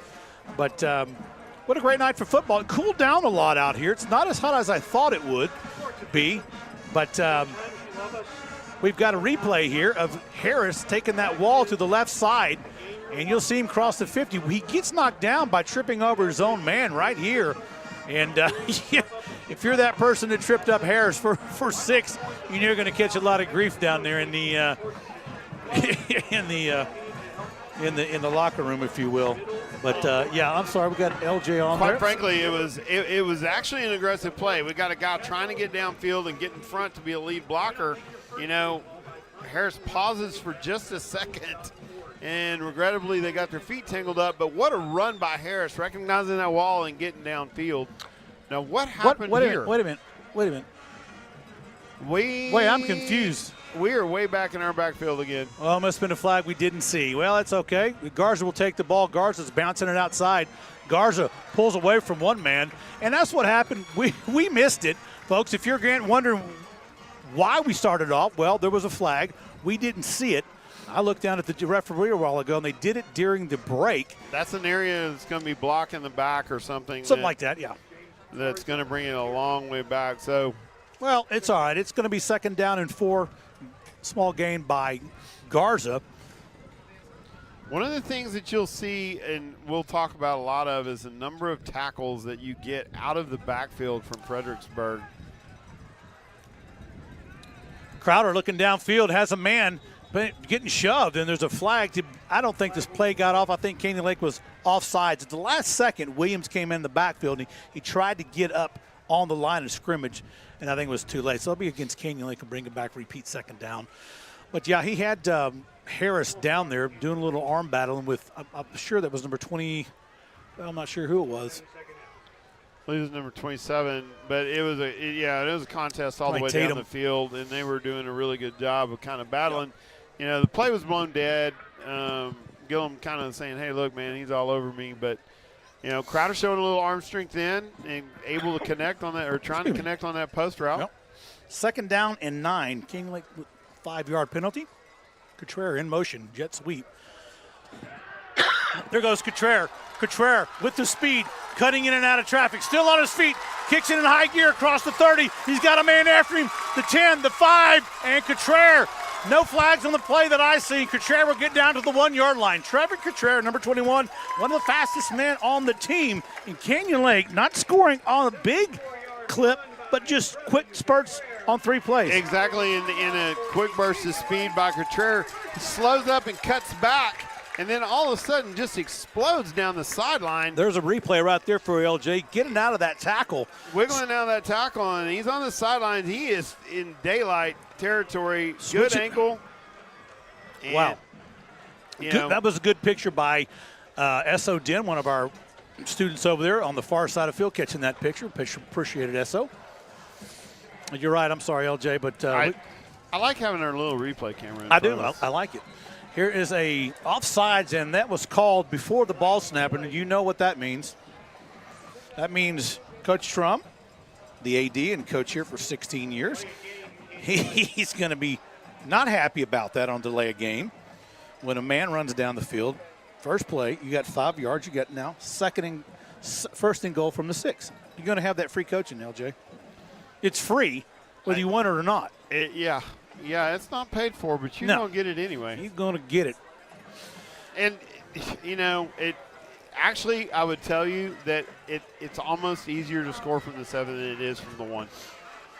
Spread out that offense. Shotgun formation for Crowder. Crowder takes a low snap inside and shut down on the far side of the field. Tackle is going to be number 16, making the initial contact, and that's going to be King. I want you to watch how Crowder receives this ball. He goes down to both knees to catch this ball, and that back judge, that referee, did not blow him down. But when you go down and touch your knees in high school football, you do not have to be contacted. You are down when your knee touches. Crowder's going to take this one up the middle on a QB sneak. He's going to get down about to the 1 where Contreras was when he got the Hawks down inside the 5. So now it's going to be 3rd and goal from the 1. Eli Hammond's in there, sophomore number 33. In comes Van Ostall. So what do you call at a 3rd and 1? Split out wide, it's Williams and Van Ostall. We've been effective off the edge. I'll try to get something. They're just going to push it off the quarterback sneak, and there's a big pile. No, they're going to say he didn't make it. Holy stopping power, Batman, for the Fredericksburg Billies. Well, and look, I mentioned it earlier. It is extremely difficult to score from the 1-yard line. Here comes Garza. This may be a play where you're kind of trying to look to take over that edge and overpower. We've been good on the edges, getting around the corner. 4th and 1. The ball is, I'm looking at it. It's got to be an inch or 2. Stevens up to the line of scrimmage. Crowder is going to give it to Garza. Garza backside trap inside. Touchdown Canyon Lake. And exactly. They were able to take a little misdirection and, again, get off that end and key off him and let Garza sneak in. There's the replay. Garza backside cups it up the middle. And thank you, Darren, for that replay. And going in for the extra point for 2. In comes number 9 for Canyon Lake, Tristan Roberts. He was one of the defensive ends out there a while ago on the defense. So they're going to try to pick up some points here. Number 19, Abbott in the backfield. Gilliam flexed out to the left side, top of your screen. It's going to be basically the same play. Can Garza's cut it back up and get it? He does for the deuce. Canyon Lake trying to make up some points from a missed field goal in the first quarter. They'll go up 21-14 here at the 8:10 mark in the second quarter. I'm going to tell you, that play manifested itself because of the great blocking by Jaden Huth just then. Jaden Huth got the epitome of all things achieved by an offensive lineman, and he gets a pancake block, folks. And I'm telling you, here's a shout-out to all you fork truck drivers that have your passes, because that kid was going to have a fork truck to get him off the turf. Huth does a great job of just staying on his man and smothering him. Well, Fredericksburg people, Canyon Lake people, thank you all for being there tonight and supporting us. We've got Evelyn on YouTube. She's watching things happen. She'll be giving you comments back and forth. And on the cameras, we've got a whole host of students there as we line up for the kickoff. Back deep will be number 10, Wolf, as before. And they're making it happen. The kids here at Canyon Lake Broadcasting Club make a lot of things happen. They put things together out there. Connor's sitting next to me, giving the shots, taking selection of what we have. And it takes a village. And we greatly appreciate these kids. And they get paid, LJ. They can come out here. We give them a little cash and carry. Well, it's a fun way to make a living. It is. Here comes number 81. And that is going to be none other than Stracner. Stracner's getting it. Catch on the run. About the 10-yard line. Caught up in traffic. Not to about the 25 or 26. About much as a fair catch. Well, 21-14. We talked about a shootout, and I think it's going to be the order of the day, LJ and Darren. It's just a shootout tonight. Yeah, I think they're going to trade blows, and great execution on a 2-point conversion to get it back to where the 7 points is not going to put you down. Yep. Special teams play doing a good job then. On all phases. I mean, we saw good special teams on the kickoff. Even though we had a penalty, we had good special teams on punt returns. Carter Williams doing a good job of keeping his head up and seeing the field. And then on the two-point conversion, an exceptional job. Donovan Menchaca, number 62, playing nose guard in there for Canyon Lake. In comes Spees, trips to the left. It's going to be Cantu up the middle, and a big hole closed by the linebackers. But if you're the Billies, you got to rely and you got to know that play is going to be there for that amount of yards most every time you run it. Got to give you a good quality here. Pick up 6 yards on the first play. Second down and long 4. Big guys up front in the battle, and Billies in the trenches getting it done.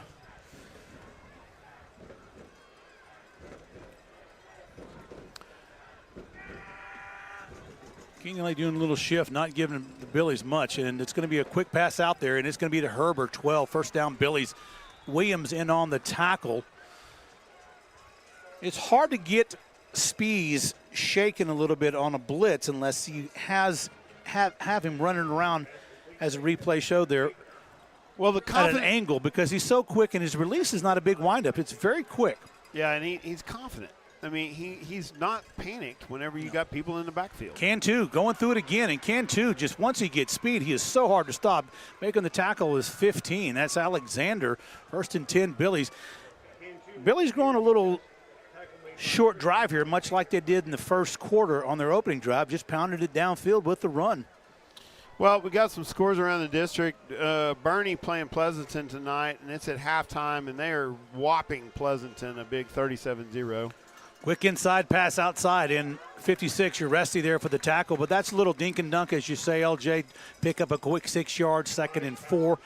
Already they're just kind of methodically marching downfield with nothing big, nothing special, but a chop, chop, chop, and away they go. Well, and this is where Speed's eyes are going to help him a little bit. Uresti doing a good job, though, on that play. Coming out of that stinger position, kind of the dime package. He is the third safety, if you will, playing up, and does a good job of just settling in on that zone. Not a whole lot you can do with that, but he prevented him from getting further downfield. It's going to be Speeds. He calls his own number, and they smelt it out. But there he goes. This is what we talked about. He is dangerous when he gets out on the open areas. And I'll tell you what, man, if you thought he was cornered and gone, I kept thinking of that little bit of run.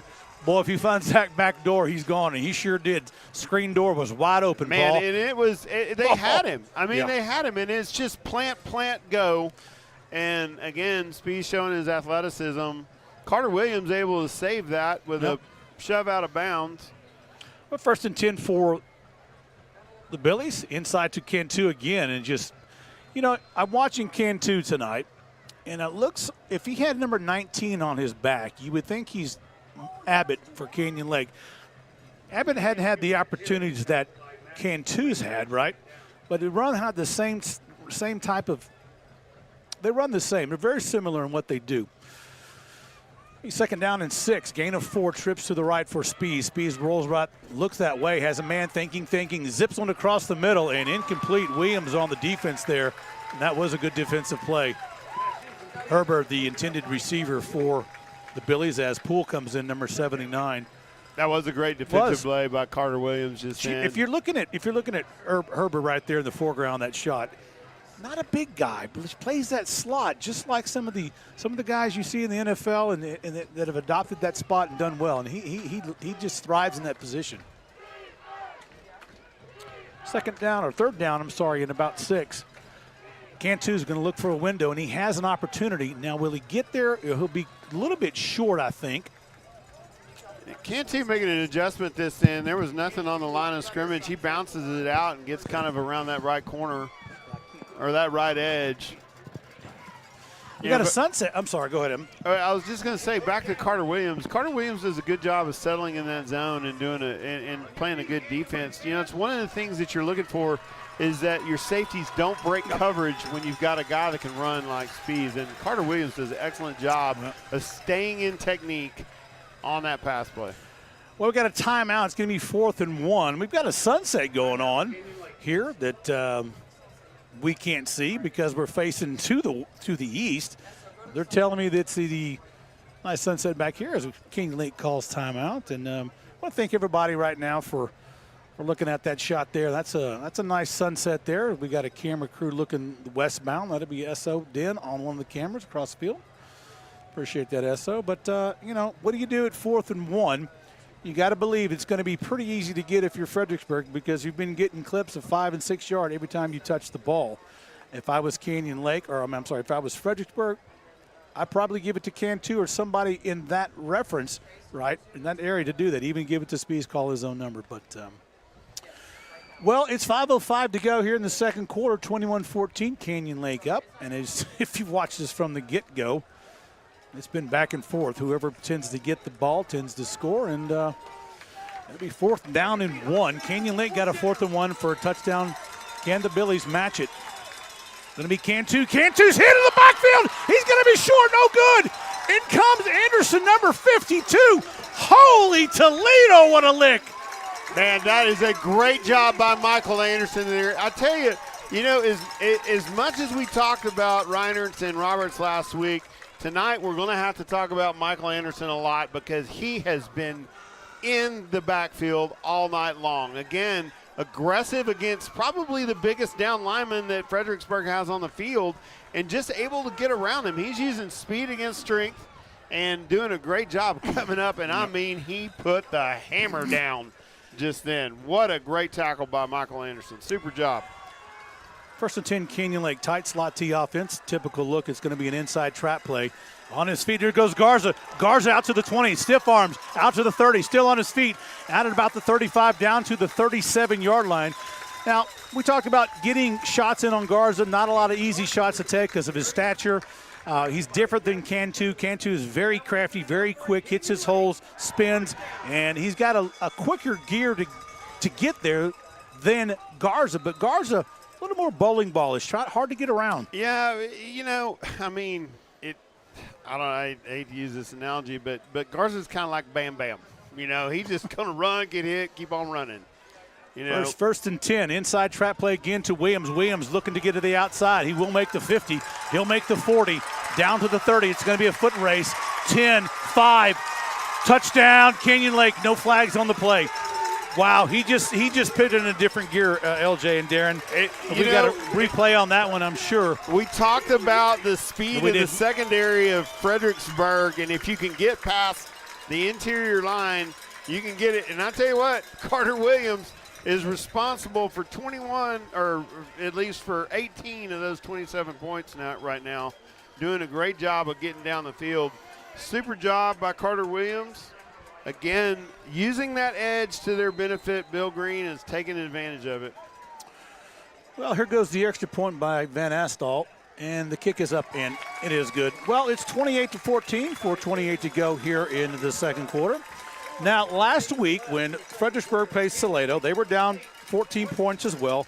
They brought it back within 1 point and made a game of it all the way to the end. If you watch the game, I watched it several times, and like Canyon Lake, there's no quit in Fredericksburg, and they're not too upset right now, I promise you. Coach Wilder over there is like, hey, we've been here before. We're going to get out of it. Yeah, but in the meantime, no, Canyon Lake showing a lot of prowess and bouncing back and being able to do a really good job of coming back after a huge loss and making a statement here in the first half of this Fredericksburg game, doing a really good job. Yep. So we line up for the kickoff. Strassner. I saw Jeff Strassner here. He's the AP at Davenport with our school district, but he taught here for many years, taught my son, and that's his son out there. So Jeff Strassner, he's got to like to wear that green and Vegas gold. I like him in the green and Vegas gold. I tell him all the time he's wearing the wrong colors. There's his son right there, all 6'2", with a leg. With a leg and a plank board look about that young man. Puts it right in the corner. I want to say something about these corner kicks. A lot of people just don't understand as they return out there to about the 25, 26-yard line for the Battling Billies. I get asked often, and I'm sure you do, and we all do, why don't they just kick it downfield and out the end zone? Well, if you kick it in the corner, you're limiting the ability. You're cornering the person receiving the ball. So it limits the ability of the return team to put up anything that could get them bigger yards. A lot of coaches just pooch kick it to that corner, and it's become effective over the years. Well, it has, but, there's also something to be said for the fact that there's not a whole lot of people in this world that can kick one out of the end zone.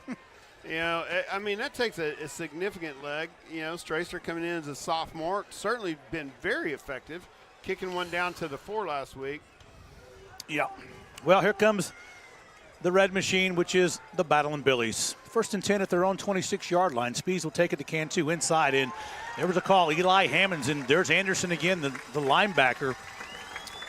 Fredericksburg has had no answer for Michael Anderson, and I'm sure they're going to go in at halftime and make an adjustment. Anderson is kind of lining up in the interior, but he's playing kind of a technique. Yeah. Hard to see. It's hard to see. I think that's it. He's basically lined up in that in a 4 technique and basically just coming inside of that guard, number 74, and wreaking havoc.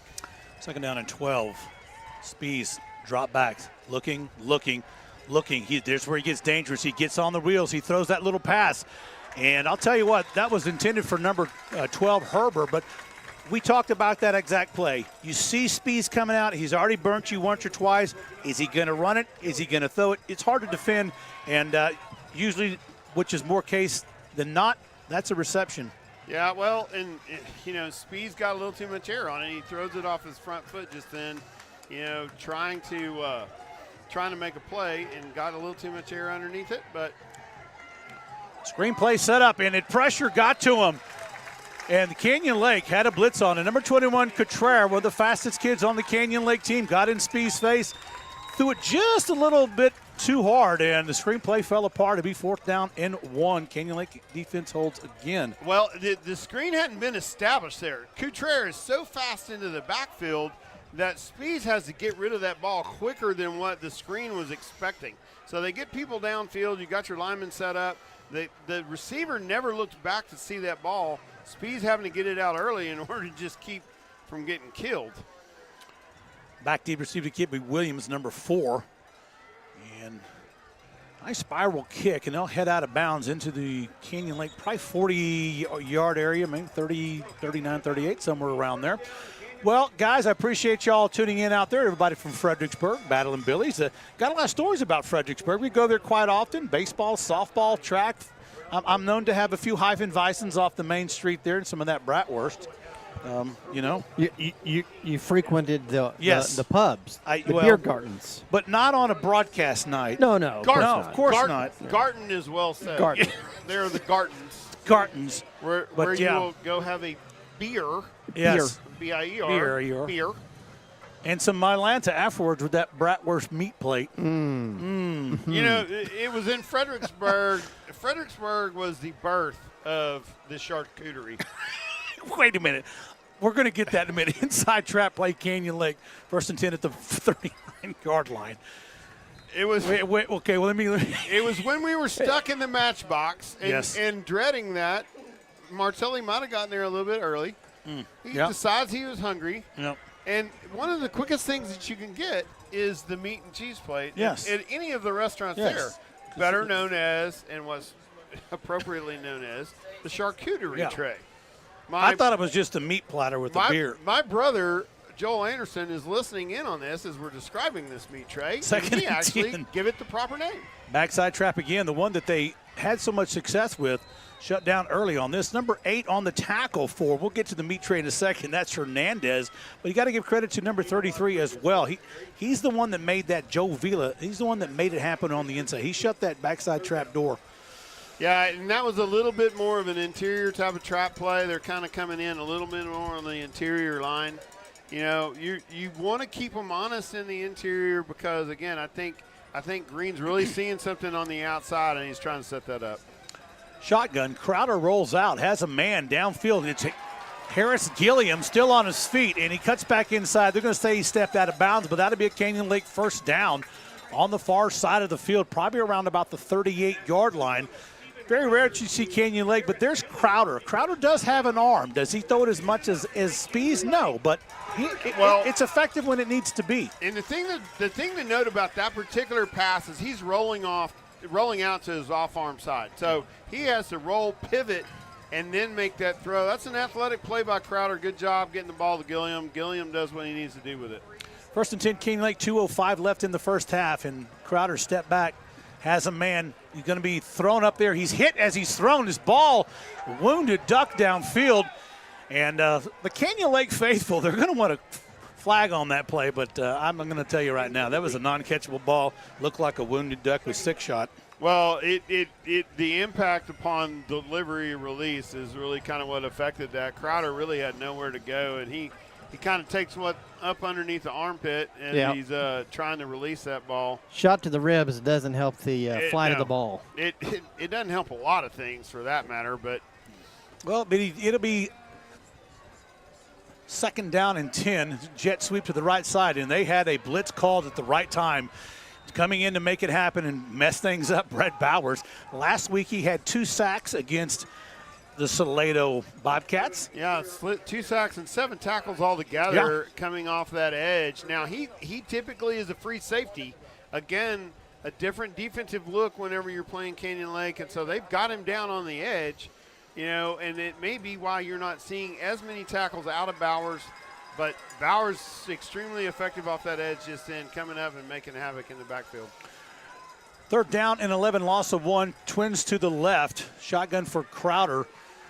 Abbott up back. He has a man open. Same play as a while ago. Gilliam has the ball. It's caught. He'll get across the 25. Knocked out of bounds at the far side of the field are the defensive backs over there for the Billies. But that'll be a first down for King Lake. Same play as a while ago, LJ. It was. They like to use Crowder on that offhand side, and they're getting Gilliam out in the flat there, and just basically letting him catch the ball and be an athlete. Chris Neary on the tackle the far side, along with number 8 as well, Hernandez. Halftime score, Wimbo's over Piper, 24-6 at half. 1st and 10. Crowder scramble this way. He'll out again, just a little bit outside for Gilliam. But that'll stop the clock with 1:05 here in the house. We had a clock in our program, folks, just to let you guys know. We've had some difficulties. A lot in the Billies live guys will tell you as well, and anybody that does what we do.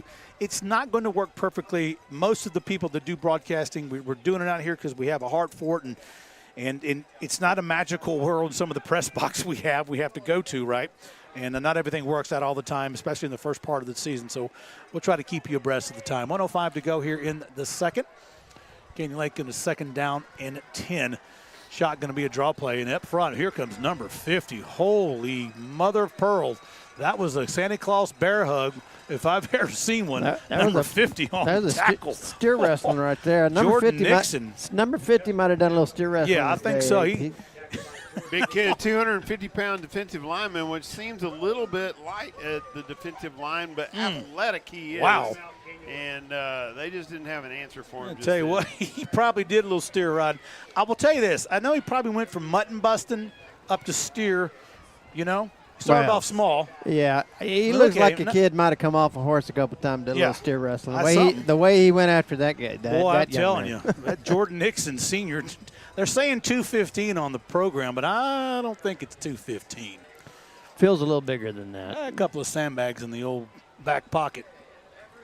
Well, it's going to be third down in 11, 55 seconds to go. Now, here's the thing. Fredericksburg will have the ball on the opening second half. So they got to like that opportunity. And Fredericksburg's known to score on the opening drives as historical value goes, and they've known to do a little onside kick. Yeah. Well, I think everything's in play in a game like this. I mean, Fredericksburg, I feel like, and according to Dave Campbell's, Fredericksburg comes up here with expected to win with an 8-point differential. So it's Fredericksburg -8 in the books. Canyon Lake showing that, hey, look, y'all saw that game wrong last week. And almost intercepted, and Crowder trying to hit Williams on the hitch and go out there, number 12. I'm sorry, it's a little crossing pattern. It'd be fourth down. So if you're coach, do you roll the bones? You try to get a leg out there. That's going to be a 30. It's right at up Van Astol's limit, probably a 30, 40, maybe 42, 43. It's going to be 24 plus 7 plus 10. So it's going to be a 41-yard kick. That's going to be a little bit tight. So Bill Green and coach are going to roll the bones here. 49 seconds to go. Twins to the right, shotgun formation with guards in the backfield. Crowder's going to roll out, looking, backside screen. It's going to be to Garza. Garza's going to get the ball. Menchaca's going to be blocking up front. Garza gets the ball the far side of the field. And what a call by Coach Green and execution by Garza and Crowder and Menchaca. First and goal on the replay. There it is. Menchaca just didn't have anybody to block. It was wide open. Crowder doing a great job on that screen, giving it away. Here comes Caden Rodriguez, number 7, the man with the 72-yard run for a touchdown last week, gets inside about the 6-yard line, 28 seconds ago. Timeout has been called. One thing I'm going to attest to, having heard this a lot last year, and one of the things that they coach is selling the fake. You've got to sell everything, and Crowder doing a good job of selling a rollout right, reversing field, and catching guards out in the flat, and doing a good job of setting that up. Crowder just had everybody going the wrong direction, and Crowder out there by himself. So, timeout. They're going to try to gather themselves. This is an important score right here, or an important set of downs right here. Is Canyon Lake, up by 14. We've seen that Fredericksburg has the ability for the big strike.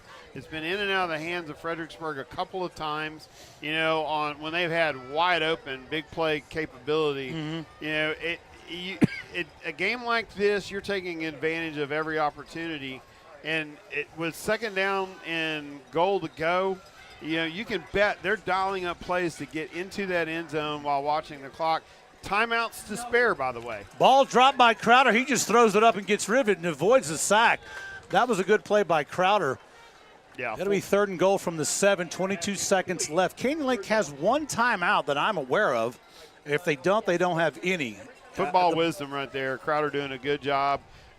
First of all, Crowder getting the ball out of the end zone and just throwing it in no man's land so nothing bad happens. Secondly, recognizing the clock and getting it out quick so that they've got plenty of time with basically 2 more plays to make a crack at it.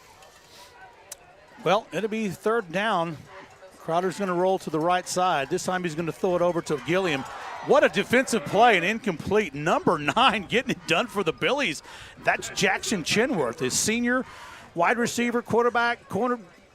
He's a do-all, jack-of-all-trades, boy. That was a good defensive play by Chenworth. And Chenworth keeping his position, pushing the receiver out to the outside as we see Van Osdal coming on to make the 3-point attempt. This will be a 23-yard field goal. Well, within his range. We talked a while ago about 41, 43 in there, kind of at his limit. Crider will hold. He had troubles on one of the extra points.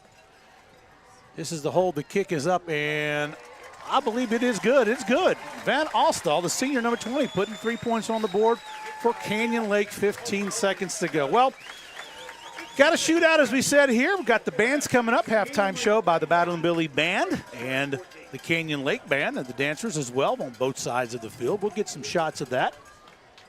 I had 15 seconds to go here. But I'm sure both sides are going to get a lot of free coaching, as we like to say here in Canyon Lake. And we're just glad to be here. It's a nice night for football. I've said this probably 3 times. It's not as hot as I thought it would be. I do have my Icy Breeze cooler going on back here. I got that. So make sure I didn't sweat anymore. Just kind of give a little prelude to what we're going to give away. Well, let's get a little prelude. See right there. Look at that teepee. We're giving away 2-night stay at the Mystic Quarry Teepee. Look at that place there. You can role play. You can do anything like that's glamping right there. That's glamping. That's a Hiawatha. Oh, very nice. Well, that's very nice. That's what we're giving away tonight. One of them got Mr. Who said if we get 50 points, we'll put in another gift card. They're giving away Saltgrass Steakhouse, $50 gift certificate. They're giving away a $50 gift certificate to Roadhouse and some other gifts that we'll get to here in just a moment. Strasner putting it right in the corner at the 20. Nice kick.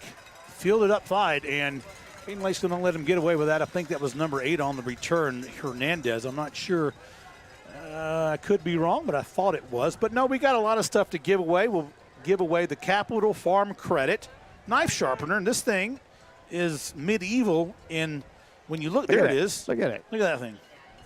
We're giving that away tonight. That's a great giveaway. Not sure how you work that, but that's what we're giving away from Capital Farm Credit, one of our sponsors as well. Meemaw's Tacos, a $2 $8 gift certificate. That is a staple here at Canyon Lake. Absolutely. It's a staple of our culture here, right there across from the lake, Meemaw's Tacos. And we're going to give away 25 off Canyon Lake phone repair and computer repair, new sponsor as well. Well, 9 seconds to go, 31-14. Speed's twins left and right on both sides. Speed's looking downfield. It's going to get a short chunk of this. Then they're going to get Herbert down. They got a timeout. They're going to burn one. I got to believe they will, even though the clock will stop for the chains. It would have started going once they got him set. So, Spees has the arm to launch one down on the Hail Mary from there. You got any more? I thought you were looking at scores, LJ. No, well, I do have scores up. And, obviously the game here, 31-14, Canyon Lake. Davenport is down to Kerrville-Tivy at halftime, 14-10. Taylor is up on Rockdale, 10-0. Lamp is stomping Austin Northeast, 35-0, and that is only in the second quarter. And Burnett is way up on Llano, 26-0. And I'm going to get this to update because I think that's a different score now. Well, scores around the area. We'll try to get some more scores as well as Canyon Lake could go into the prevent of all prevent defenses. They've got 6 people back deep, 3 or 4 on the line, a couple of linebackers about the 40, 35-yard line. And you got to believe this is going to be one of those Hail Marys. You never know what can happen. Here comes the blitz. Speeds has got plenty of time. Throws it down a little short, could be a hitch and go. And it is caught, but that will be the end of the first half, and that'll be to Herbert. Now pad the stats, as they say. That'll look good on paper. Good passing catch, a little practice there. But that's the replay that we have. So your score at halftime, 31-14, and now we're going to go to commercial break, but we're going to have the Fredericksburg band and dance team show up here momentarily, but we'll take a long break here, pay some sponsors, and we'll be right back. Don't go anywhere. We have a lot to give away when we get back. Welcome to Mystic Quarry, a modern glamping and RV resort located near the Guadalupe River and Canyon Lake in the heart of the Texas Hill Country. Mystic Quarry Resort is designed for those who camp and those who don't, where camping is a style you get to choose yourself. Whether that's a tiny house, boho teepee, safari lodge, cabin, RV site, or tent site. Though our camping styles may differ, we believe that we're all the same in our love of the earth, water, fire, sun, and the night sky. Mystic Quarry. Seek a higher campground. When it comes to buying or selling your home or land, Sunrise Realty Group is your team. Kim Gray, Angie Rowe, and Michaela Rios are Sunrise Realty Group with Keller Williams Heritage Hill Country. We have a proven track record of getting results for our clients, and we'd be honored to be your real estate agents. Our mission is to humbly serve our community by being helpful, honest, and hardworking agents who strive to provide the best service in the Canyon Lake area and honor God in all we do.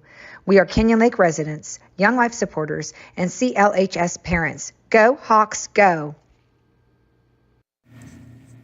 Hey, this is Stephanie at Good Life Pharmacy. If you had not had a chance yet, stop on by our pharmacy and come meet our team. We are open Monday through Friday from 9 to 6 and Saturdays 9 to 2. Come check out our website at www.goodlifefarm.com. We also even have an app that you can use on your smartphones to help manage your refills and requests. You can even text us through the app and we can respond quickly to your questions and concerns. Again, stop on by when you get a chance or give us a call at 830-214-2920. Thank you so much and take care. Hey, this is Corey with Canyon Lake Broadcasting, here to tell you about Homestead Roofing, family owned and operated by Travis Macha, where safety, quality, integrity is still in the game, serving Central Texas, Canyon Lake, and beyond. To get a free estimate, give them a call at 830-515-7862. That's 830-515-7862, or look them up at homesteadroofingcontractors.com. Voted the best by the Herald Zeitung here in Comal County.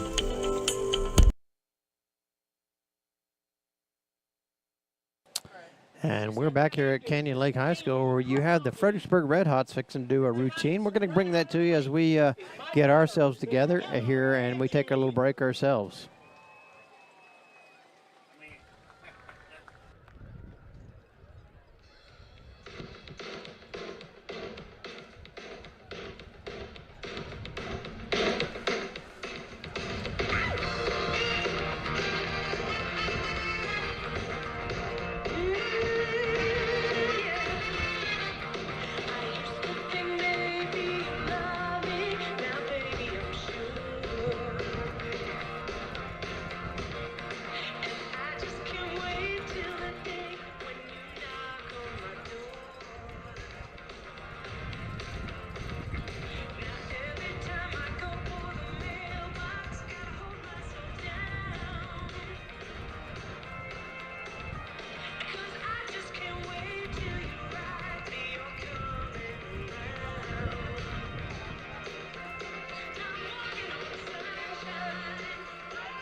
And there are the Fredericksburg dance team, the Red Hots, and coming to you. You know, one of the things that we do a lot of, Darren, is we talk a lot of football. We do. But there's a lot more going on at these things than just football. That and is for true. all of the parents and especially, you know, the people watching, we want to make sure that we're inclusive of everybody that is out there making a difference You know, these guys are out there sweating, starting on the same day that the football players in training, and it's 105 degrees for everybody, whether you're in pads or you're in otherwise. A lot of effort and energy that gets put into all of this by a lot of players, a lot of dancers, a lot of band members. Yeah. All in preparation for what they're going to do during the school year. And so, as you said, it's not just done by the football team. That's right. It's not. And Friday Night Lights is a lot more than just that. There's nothing better than how much involvement comes from the community. So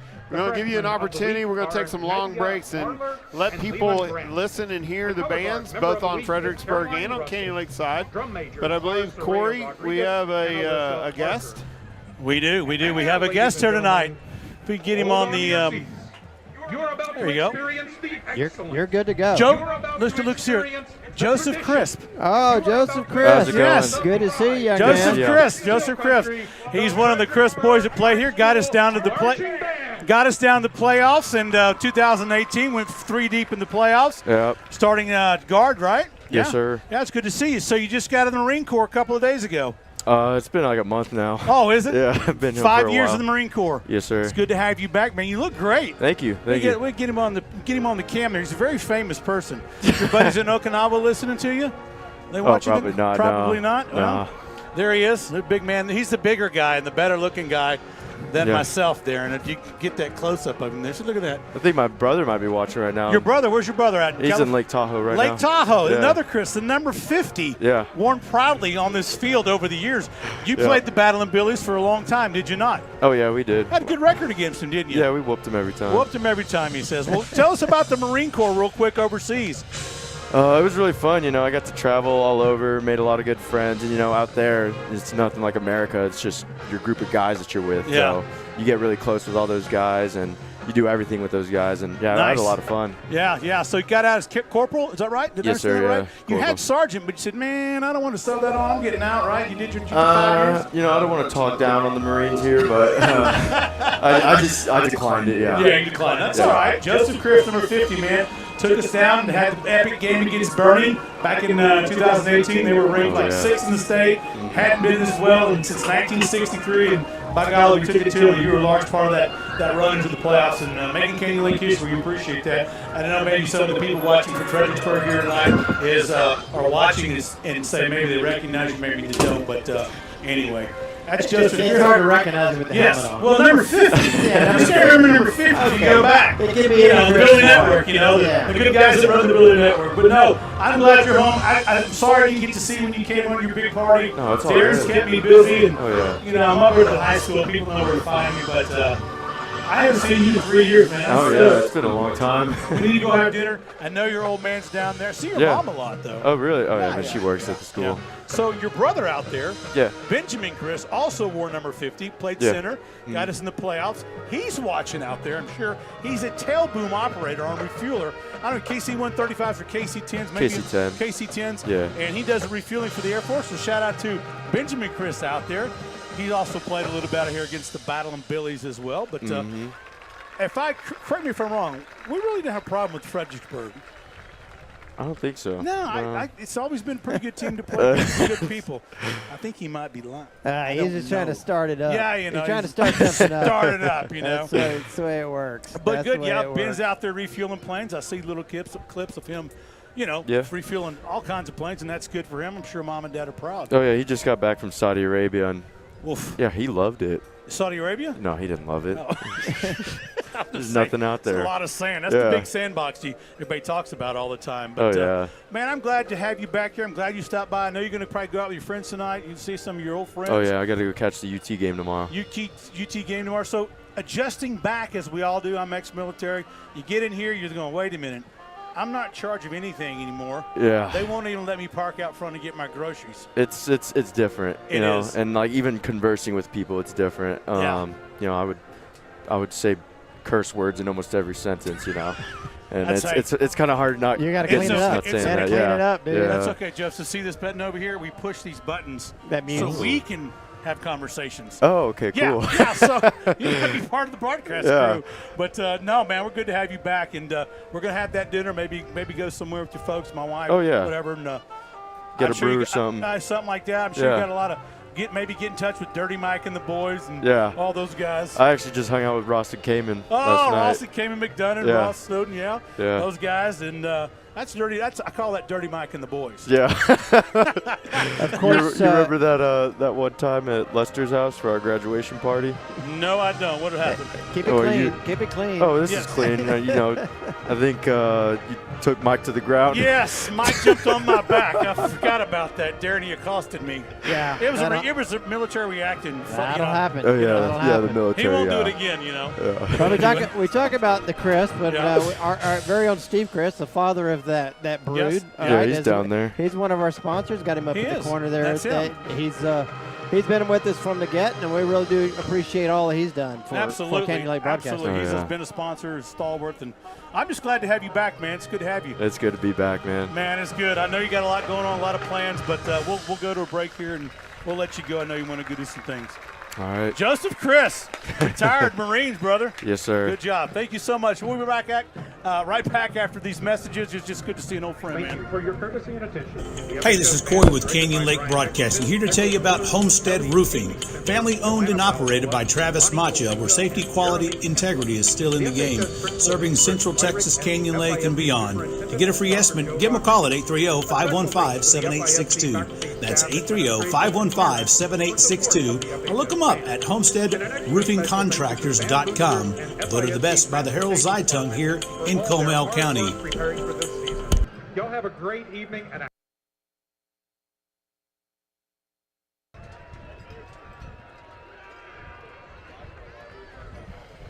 And we're back here at halftime. We're back. Back at halftime. The Fredericksburg Billies come to town against the Canyon Lake Hawks. Well, we've got quite a contest. We got some giveaways to do. We got a lot of giveaways. So listen up, folks. This is how the giveaways work at Canyon Lake Broadcasting. If you're from Fredericksburg, you can play too. It's very complicated. But here's how it works. We're going to give you a phone number. You text us to win a prize. You don't call, because if you call, you're going to get light ported to another dimension. Yeah, it doesn't work. And we got to get this in quickly because we got the band coming on and the dancers coming onto the field We'll get a couple in. We'll do a couple of third quarter. Up for grabs are the Meemaw's Tacos. Text us at 210-246-3345. 210-246-3345. Let it go. We'll tell you the winners in just a moment. But right now, here is the Mighty Hawk Band.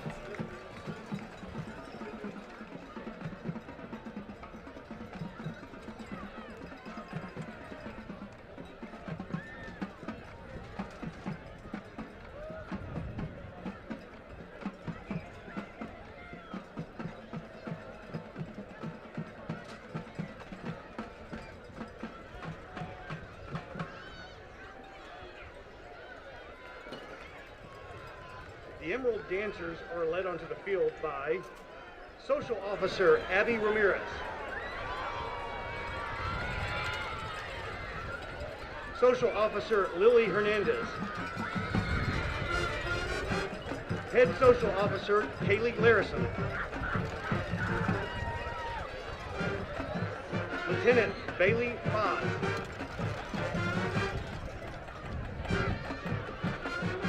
Co-Captain Ava Braun,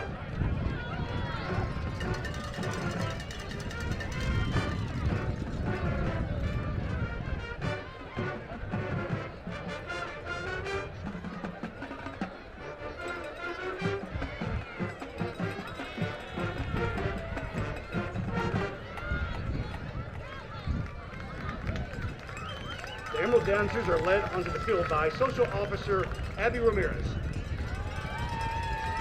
Social Officer Lily Hernandez, Head Social Officer Kaylee Larison, Lieutenant Bailey Foz, Co-Captain Ava Perales, and Captain Celia Suarez. Emmy of the Week is Jewel Logan. All right, we have winners. You can stop texting. Will be performing a You can stop texting. We have winners. Thank you. Funky music.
performing Canyon Lake Hawk Band. Section of the week is the drum line. Band members of the week are Aaron Sage and Wesley Gard.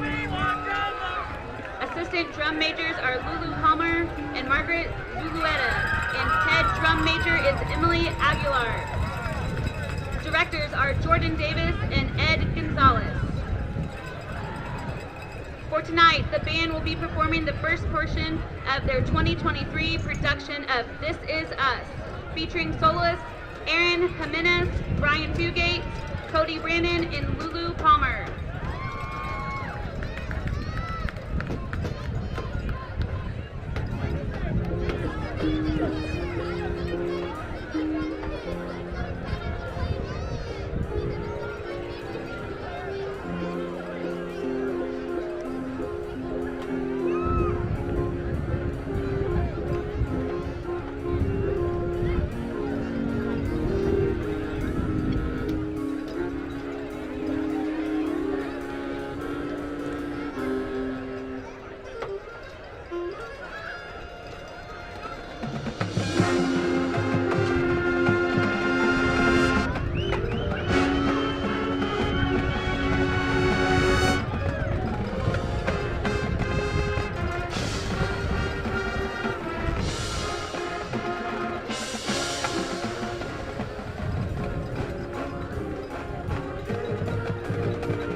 Canyon Lake Fight Song.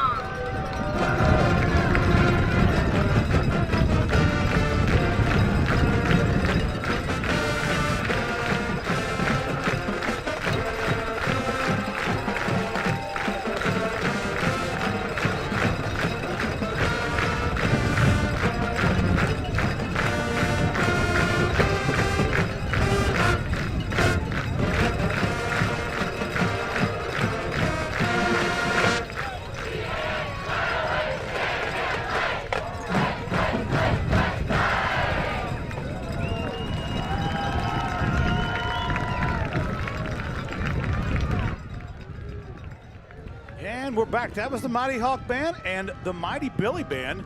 Halftime entertainment, but the dancers as well, the Red Rubies and the Emerald Dancers. Yeah, the Red Hots. The Red Hots. The Red Hots, and then the Emerald Dancers. They are good. They're good. They are very good. Not as good as Mima's Tacos.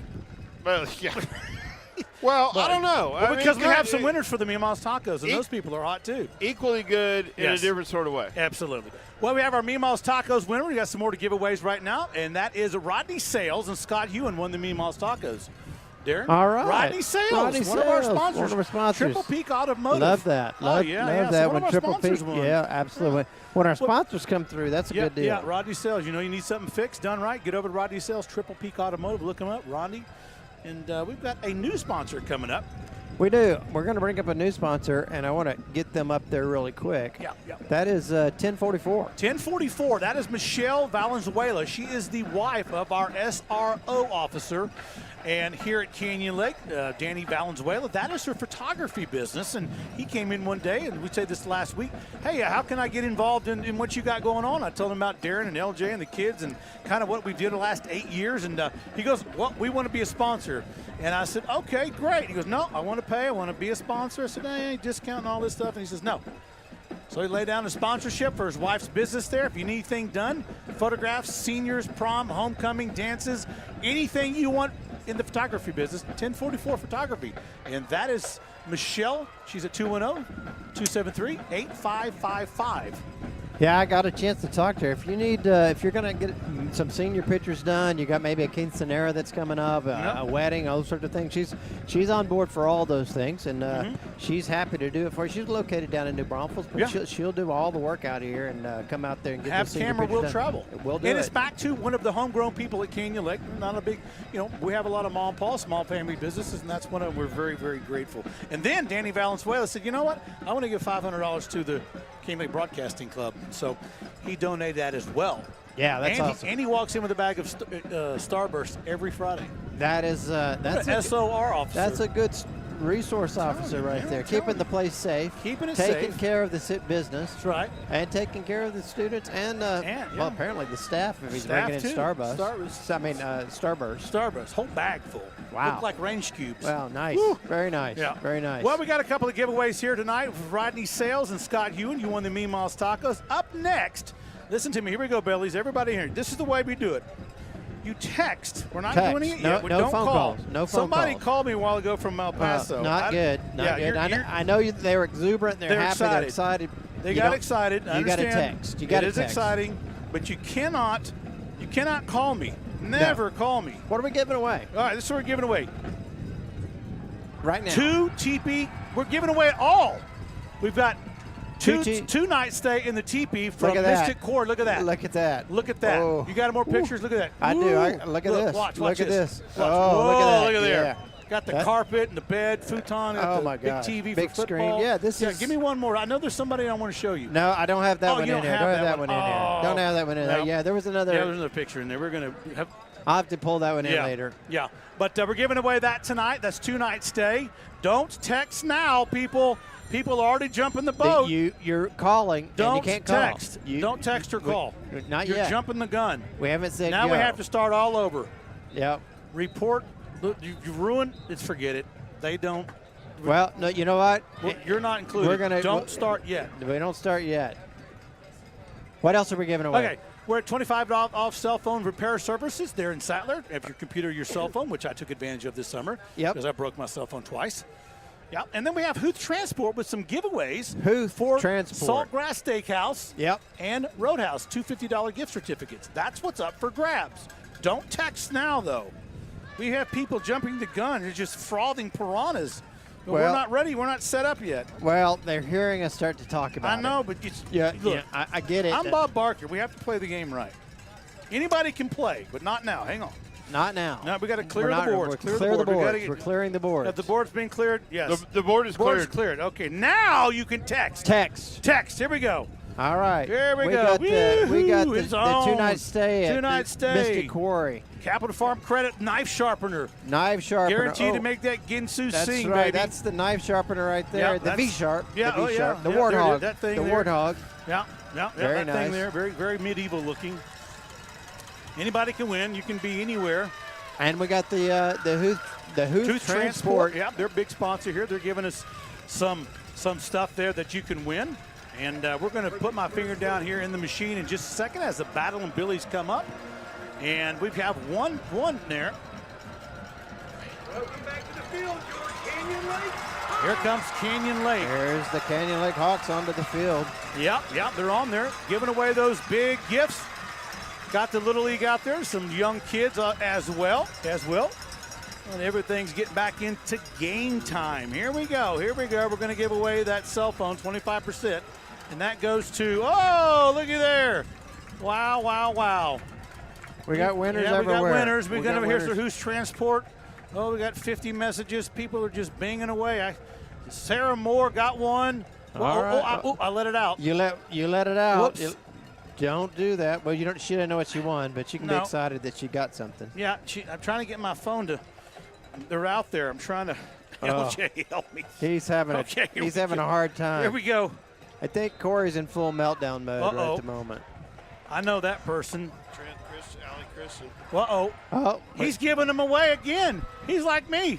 Yeah, you guys. We blew it. They don't know what they won, though. It's all right. They don't know what they won. Well, it'll be a surprise. It'll be a surprise.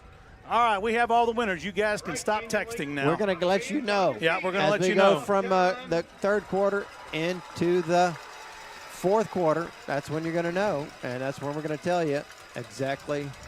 You ready? Who the winners are. Ready? I was born ready, Corey. That's the way I roll. All right, here we go. Kickoff time. Yep, kickoff time, and Strasner lines up for the kick. And we're underway, second half. Score 31-14. And here comes the Billies out of the 15-yard line, out to across the 10. He's got a lane, and he got on the go wagon. Number 8 returning the kick out there, and that's Hernandez. We talked about him and Wolf Clotting last one. And yeah, he does a good job of waiting and holding up, letting his return blocking kind of set up. Finds the seam, accelerates, and gets out to the 35-yard line, doing a good job coming off the 11-yard line. We have the winners, and we'll get to you at the end of the third quarter so you can know that the contest is over. It's going to be 1st and 10 for the Battle and Billies at their own 35-yard, good field position. I want to thank y'all for coming back. Welcome everybody from Fredericksburg and Canyon Lake. Spees with the 4 horsemen of the apocalypse as they give it to Cantu. Flag on the play, and this one's going to go against the Battle and Billies. A little bit too eager getting out of the gate for one reason or other. You know, something I caught in the Salado game, maybe you know, LJ. Fredericksburg does not have their F on their helmet or their goat on their helmet. Do we know why? I don't know. They went with the red Kevlar-looking kind of matte look. Typically, they've always had the very unique F. Yep. And this year they're going a little different. I kind of like the look. First down and 15. Canyon Lake looking to hold here. Just goes Cantu right up the middle. Big hole right in the middle, and that's moving a lot of people out of the way to get back 6 yards of that 5-yard penalty. Cantu running, making it happen for the Billies. And that's a read option right there. He looks to the end. The end comes up with penetration. He hands the ball off, able to get Cantu up in that seam, you know, for a quick gain of 6, 7. Second down and 9. Spees looking to give it again, and he does to Cantu. What a move by Cantu. Somebody lost their jockstrap at about the 40-yard line, and he was wearing gold pants. You know, we talk about running styles, and on our side of the ball, Garza has certainly been extremely physical, kind of a bam-bam sort of runner. Well, Cantu's a little bit slipperier, a little bit cagey. He's got the Pebbles style. You know, he's a little more calculated. First and 10. Yeah, I said Pebbles for those of you Flintstones fans. You'll understand. It's not a negative reference to Cantu out in the flats, and they got it. And flag before the play was started again. That means it's usually on the offense unless there's physical contact by the defense, but I didn't see any. But no, you're right. 2 different styles of runner, and that's going to go 5 yards on Fredericksburg. You know, Abbott's like that a little bit with Canyon Lake, but being a wide open offense when you have somebody like Cantu really accentuates his abilities, and you want to get it to the people that make things happen. And so far for the Billies, it's been Cantu, that's for sure. Pick up first down and 15 ball. That's about the 46, 10:43 to go. One thing to take note of is the last play of the half that Fredericksburg had, and I think that was calculated. I'll get to that in a second. There's that dink and dunk over to Herbert, and it sheds another tackler.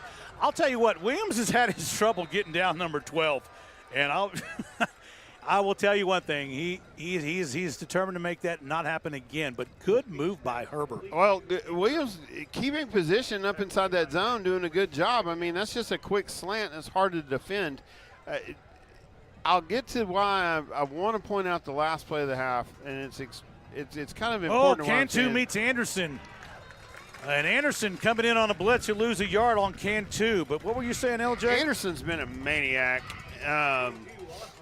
He really has. I mean, he has just been all up in the interior line. The last play, they throw a double post, and they throw it to the middle of the field. And I think they were kind of thinking maybe score. I don't think they were expecting a score. I think they were seeing if that was available. Cantu on the wide open left side. He's got room and more, and he'll pick up the first down into about the 27-yard line. And, boy, he is quicker. He is lightning fast. Lightning. He gets out on the edge, and he is extremely effective.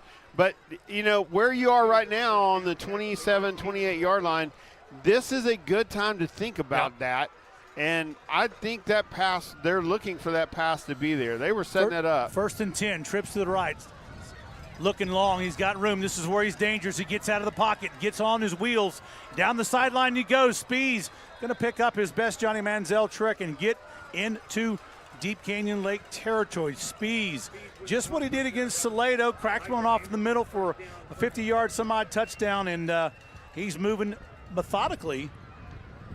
He is. The Billies downfield in a first and goal from the 13. Speaking of Johnny Football, Kerrville Tivy up on Davenport right now, 21-10 in the fourth. First and 10 here for the Billies, 13-yard line of King Lake, 12. 8:50 to go here in the third, 31-14. You notice they ran that double post just then. Spees took it on his own legs. Spees giving it off to the right side. Number 22, a touchdown, Canyon Lake. Fredericksburg. I'm sorry. That is Luke Harklode, a name we haven't said all night, but I'll tell you what, his name was said against Salado last week. Harklode with the touchdown at the 8:40 mark for the Battling Billies. Harklode with a score last week, and he did a really good job. Yeah, it was set up like you were saying a while ago. You're going with your guy that got you there. The double pass you just said. Yep. That was the benefit to Harklode. They ran the double post. It was well covered by Canyon Lake. Spees able to get out on the side with his own feet. But that time a little bit of deception. They've been keying on Cantu all night. There's the kick up, and it is good. So it's 21-31 here, 8:40 to go. But you're right. They're keying on Spees. They're keying on Cantu because that has the vast majority of the yards tonight. Well, we give away a lot of prizes, and I'm going to give you all some of the winners here real quick. So just listen up if you play the game. I know some people who they are. Some people I don't know who they are, so that's a good thing. But the winner of the Huth Transport to the Saltgrass Steakhouse is going to be Sarah Moore. Okay, she's a teacher at Canyon Lake. And then the Roadhouse is going to go to Allie Christian. Now, Trent Christian, he's not allowed to have that. It's got to go to Allie. Of course. Trent's going to push his daughter down and make no mistake. Allie Christian does have command of that house. Yes, she does. I'm telling you. It's not Trent, it's Allie. But they won those Huth Transport giveaways. And Huth Transport said if we get to 50, he'll donate another $50 gift certificate towards something. Well, what? He said what? Yeah. So you see, he came in the wind. He was all bent out of shape. Oh, my gosh. Anyway. And Canyon Lake with the ability now to see how they respond and what adjustments they may have made. There's a kick high up in the air. Quick spinner. It's going to go to Williams again at the 15.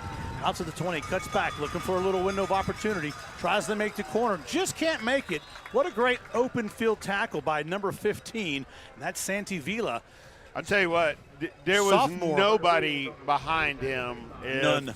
If he doesn't make that tackle, that is Really good wrap-up open field tackle. Carter Williams, who's proven 3 times this game that he can get out in the open and hurt you really bad. Yep. Well, LJ, Darren, and Connor Cummings here doing the switchers here. We got a show on our hands, 8:33 to go. And we're glad to hear you. Nice night for football. It's a great night for football. The Got some weather, giveaway? we're actually down below 90. So Is there ever a pretty bad good. night for football? I'm just not. curious. Up the middle it goes, and that was one of those inside traps. And bringing it down, number 34 for the tackle, the Kuntz. You know, we had said his name a lot. A lot of the inside guys you just kind of lose them in all the jersey motion in there. But Kuntz has been in a lot of plays down there. You know, there's a guy out here I knew he was coming up. His name is Brooks Emmel, number 6. His brother Emmel has a long line of Emmels there in Fredericksburg. Shout out to him and his family. SI Wealth Management, I believe, is one of their sponsors there for the Billies Live. But Emmel's well known. Garza bouncing out, stiff arm, across the 40 with the first down as he's knocked out of bounds at about the 46-yard line. That'd be first down Canyon Lake. And Garza, again, I talk about him, Bam Bam. He gets out there on the edge. Strong safety number 5 coming up. That is Cristobal Neri. Well, actually playing a safety, but he's a cornerback, listed as a cornerback. He gets Garza out of bounds, but I guarantee you, Neri's going to remember that one for a bit. They call him Chris Neri. I said, somebody corrected me the other day.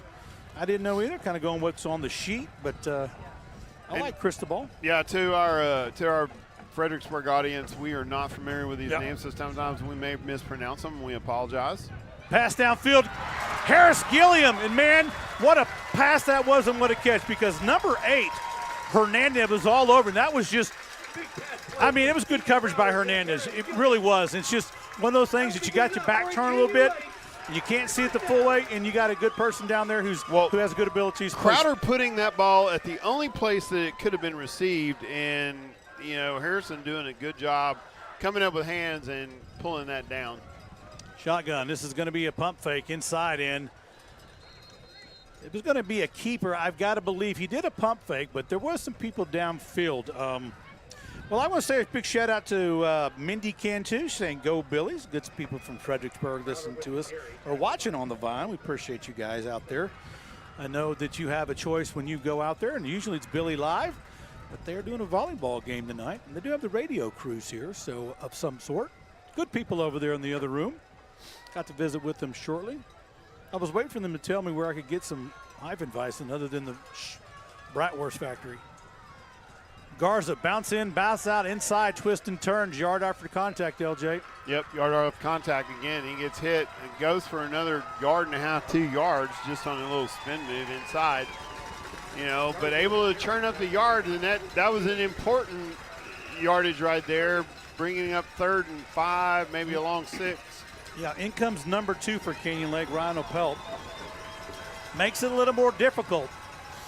3rd down and about 6, you're right. Backside trap is Garza. He's going to find the edge. Little stiff arm, gets to the 15. He's going to be about a half yard short. Now, traditionally, as the slot T goes, we're going to go after that yard and a half, maybe 2. Last time, Billy's denied it. Yeah, and we're showing no signs of backing down. With the lead and with Green feeling like he's got the throttle, they've been able to move the football pretty effectively. Garza running really well. You're going to expect that they're going to go for it here. All right, folks, 4th and 1. Hang on to your armchairs if you're back home.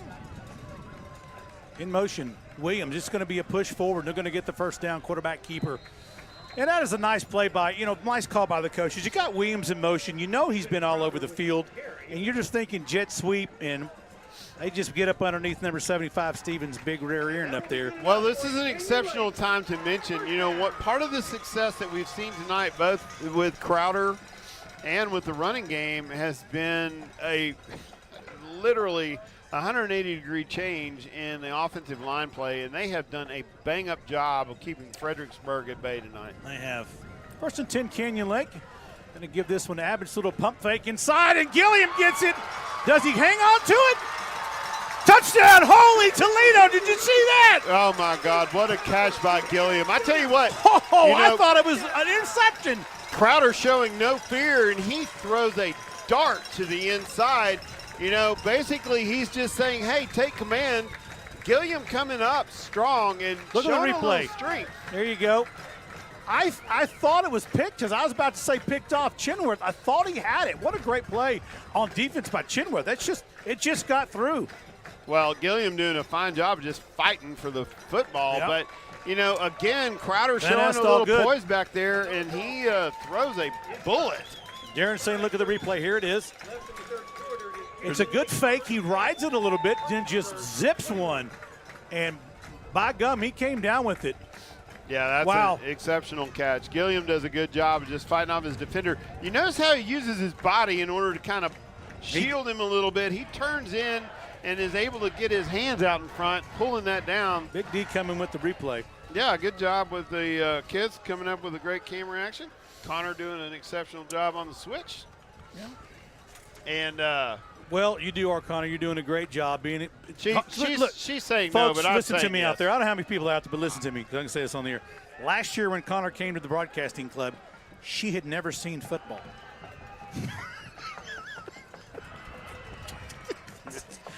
Now she's calling the shots for the screen. She is. I'm telling you, it's true. I'm telling you, as far as they've come, we've had a lot of people that have made this particular venture and turned it in careers. I'm telling. Well, we're going to segue there in a minute.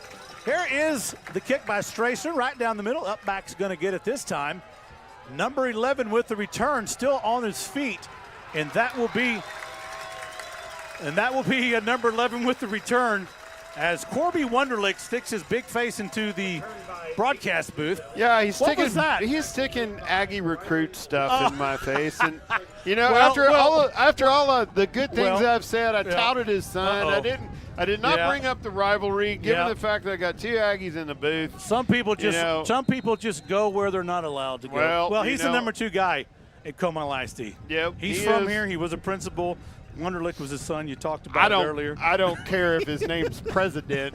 When you start waving maroon stuff in my face. See, folks. Especially after I've been kind. I was kind. That's like a red cape to a bull right there. It really is.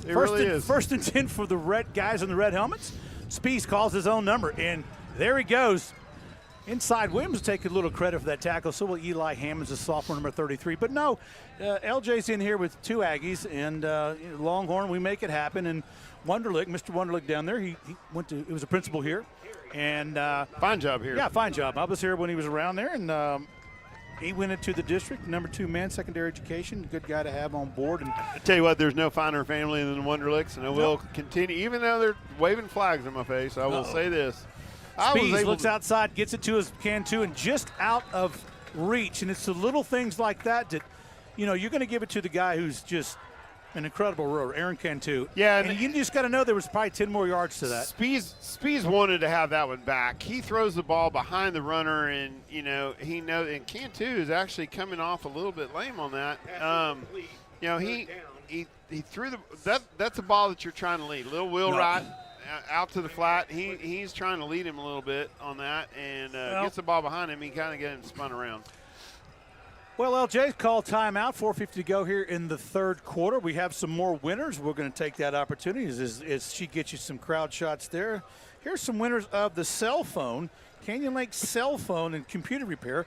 Repaired my phones this summer because it got ran over by a dually, if you guys remember. And that cell phone, 25% off, goes to Dan Peters. Spees looks to the left, looking, throws downfield right in the middle, and just a little bit low to Herbert. Now, was that tipped by Anderson? He's had his hands up. I don't think so. Okay. I think Spees just threw a wobbler just in. Spees has done a good job of seeing his receivers. He's just kind of been plagued with a little bit of inaccuracy. Super athlete, incredible kid, but that time he comes up a little bit short just then. And Canyon Lake getting the conversion, and that is a huge conversion. Great defense by Canyon Lake on that series. Breaking up a play, able to bust up the pass on that little swing pass, and now good coverage on the downfield stuff. Nice punt. And over in Williams to take a fair catch right at the 36-yard line. Well, folks, it's 4:35 to go here in the third quarter.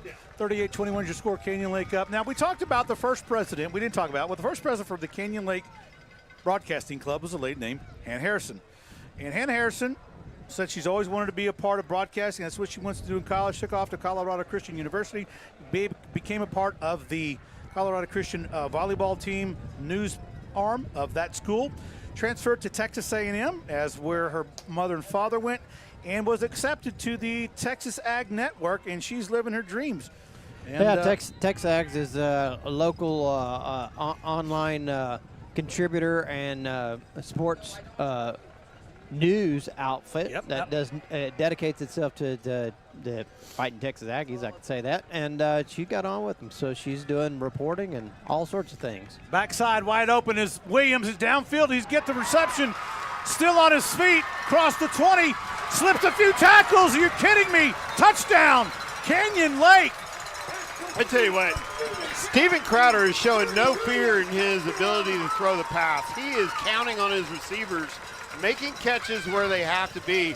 Carter Williams gets behind coverage just then and does an exceptional job of slowing down just enough to be able to get to that ball. But that is an incredible pass. He didn't have to take but about a half a step back, already behind coverage, but then the athletic move to slip the tackle. Yeah. And that is 4 scores for Carter Williams tonight, who's doing a bang-up job. I'm telling you what, we've seen a lot of things and a lot of maturity over a week's time span, and a lot of athletes. But, man, hats off to Carter Williams, who is just making a game out of this for Canyon Lake tonight. And Crowder, his accuracy has been incredible.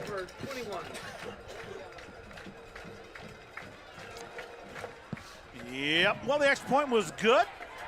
Again, thank everybody from the Fredericksburg Nation out there listening to us. When we come your way, just have that pork barbecue going, and we'll call it even. Well, because I'm looking forward to that already. A couple of track meets, volleyball game, baseball on the road, something. They don't call them the Battling Billies for nothing, and they're not going to go quietly into the night. Nope. They never have. They have had opportunities and just come up a little bit short, but you can bet that with 4:23 left to go in the third, that they are still going to be battling. Yep. As it were. Well, we're going to give away, or we're going to tell you who the winner of the Capital Farm Credit, David Harrison, knife sharpener. The Warthog. Can you give me a picture of that real quick? I want people to see this dang thing.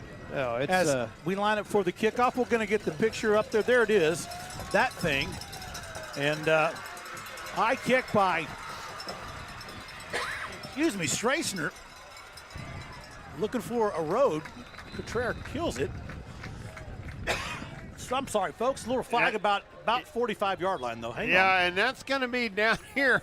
I'm not so sure that Strassner didn't get just tangled up with a guy downfield. And that was a little frustration. It was just a little bit. We'll see what comes out of that. Everybody's looking over there for the official ruling. Well, I think Corey's busy choking to death. He got so emotional. Yeah. If that happened to you, it'll happen in a game like this. Well, speaking of emotional, here we go. I mean, that flag is I say it every game.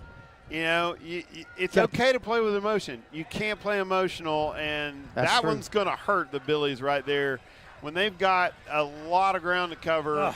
And there we go. Oh my God, they're saying Canyon Lake. Wait a minute.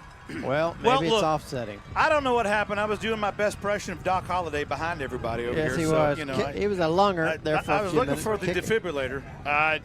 We don't get the benefit of them announcing the calls that they make. We just kind of have to watch and see what happens. Looked like it might have been offsetting.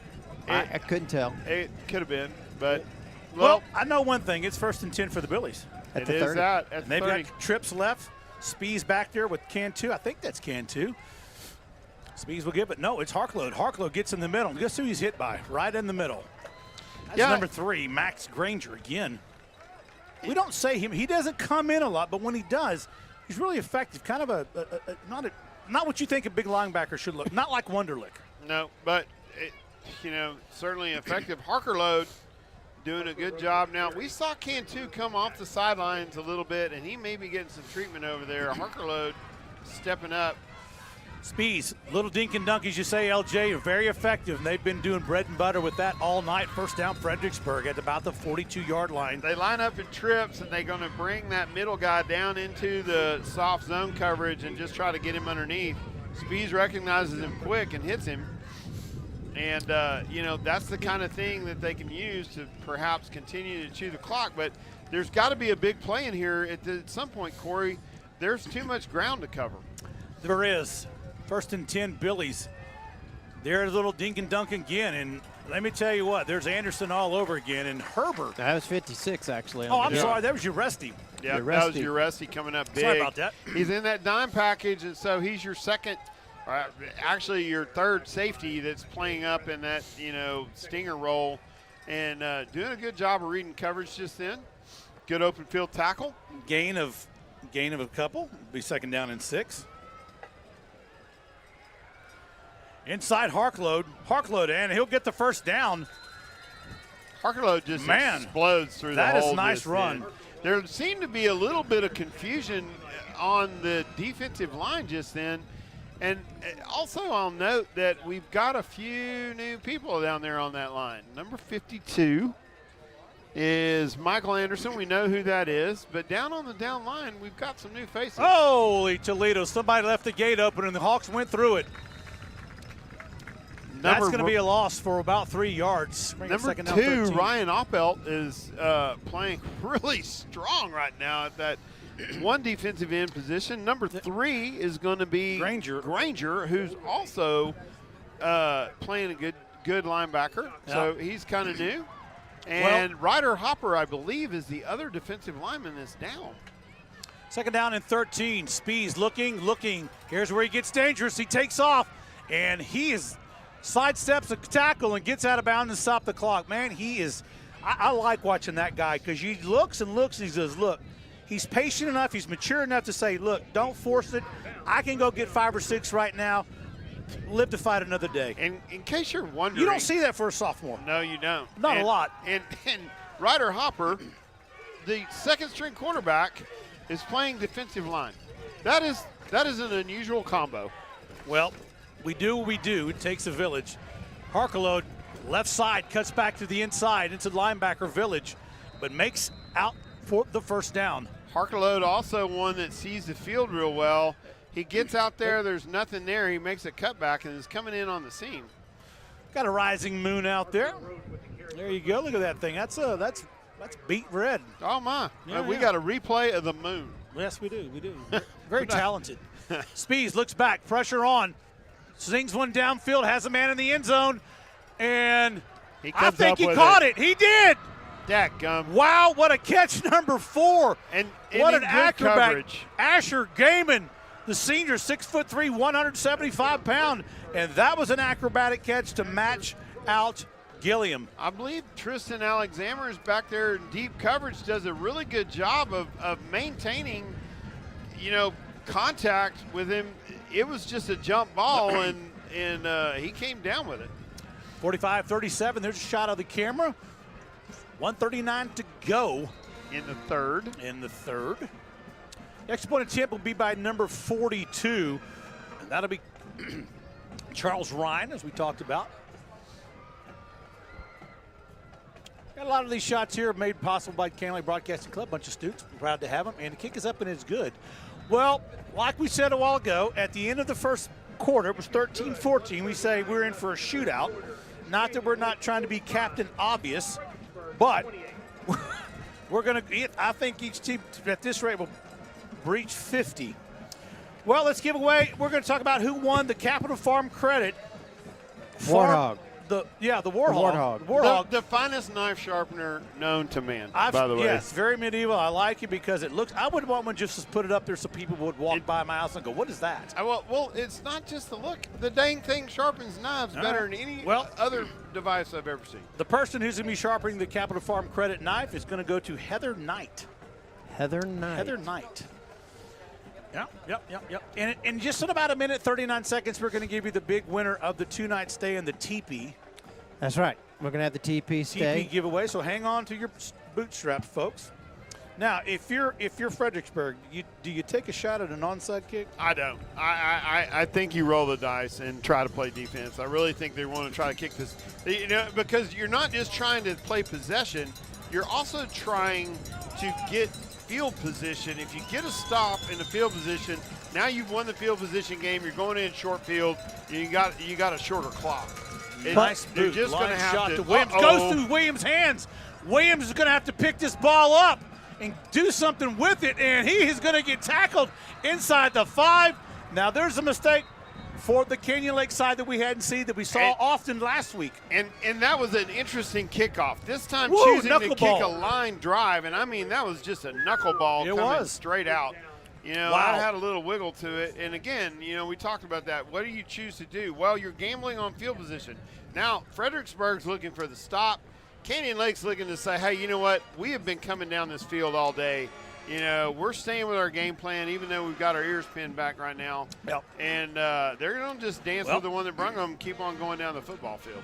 1:31 to go in the third, 45-28. Yeah, you still got a whole quarter to go. There's a lot of football 13 and a half. You got 13 minutes and a half. Well, I looked at the book. The book said kick it. Oh, you did? Yeah. You're a cheater. Well, it's a lot of football, and this is a big series right here for Canyon Lake. Bet, they're pinned deep back, and if they don't get out of this and get at least the field flip, it's going to be a short field for Fredericksburg coming back to the beginning of the 4th. Well, they're going to have their ears peeled back, and my goodness. we got jumping, and everybody's jumping moving on around. that one. We had jumping up front all over the place, and I don't really know how they're going to rule this. Somebody looked like they let a coon out of the barn, man, and everybody got skip happy. I don't even know what the heck that means. You're like paddling the barn, and all of a sudden you get the feed bag, and a coon jumps out. You get cat scratch fever.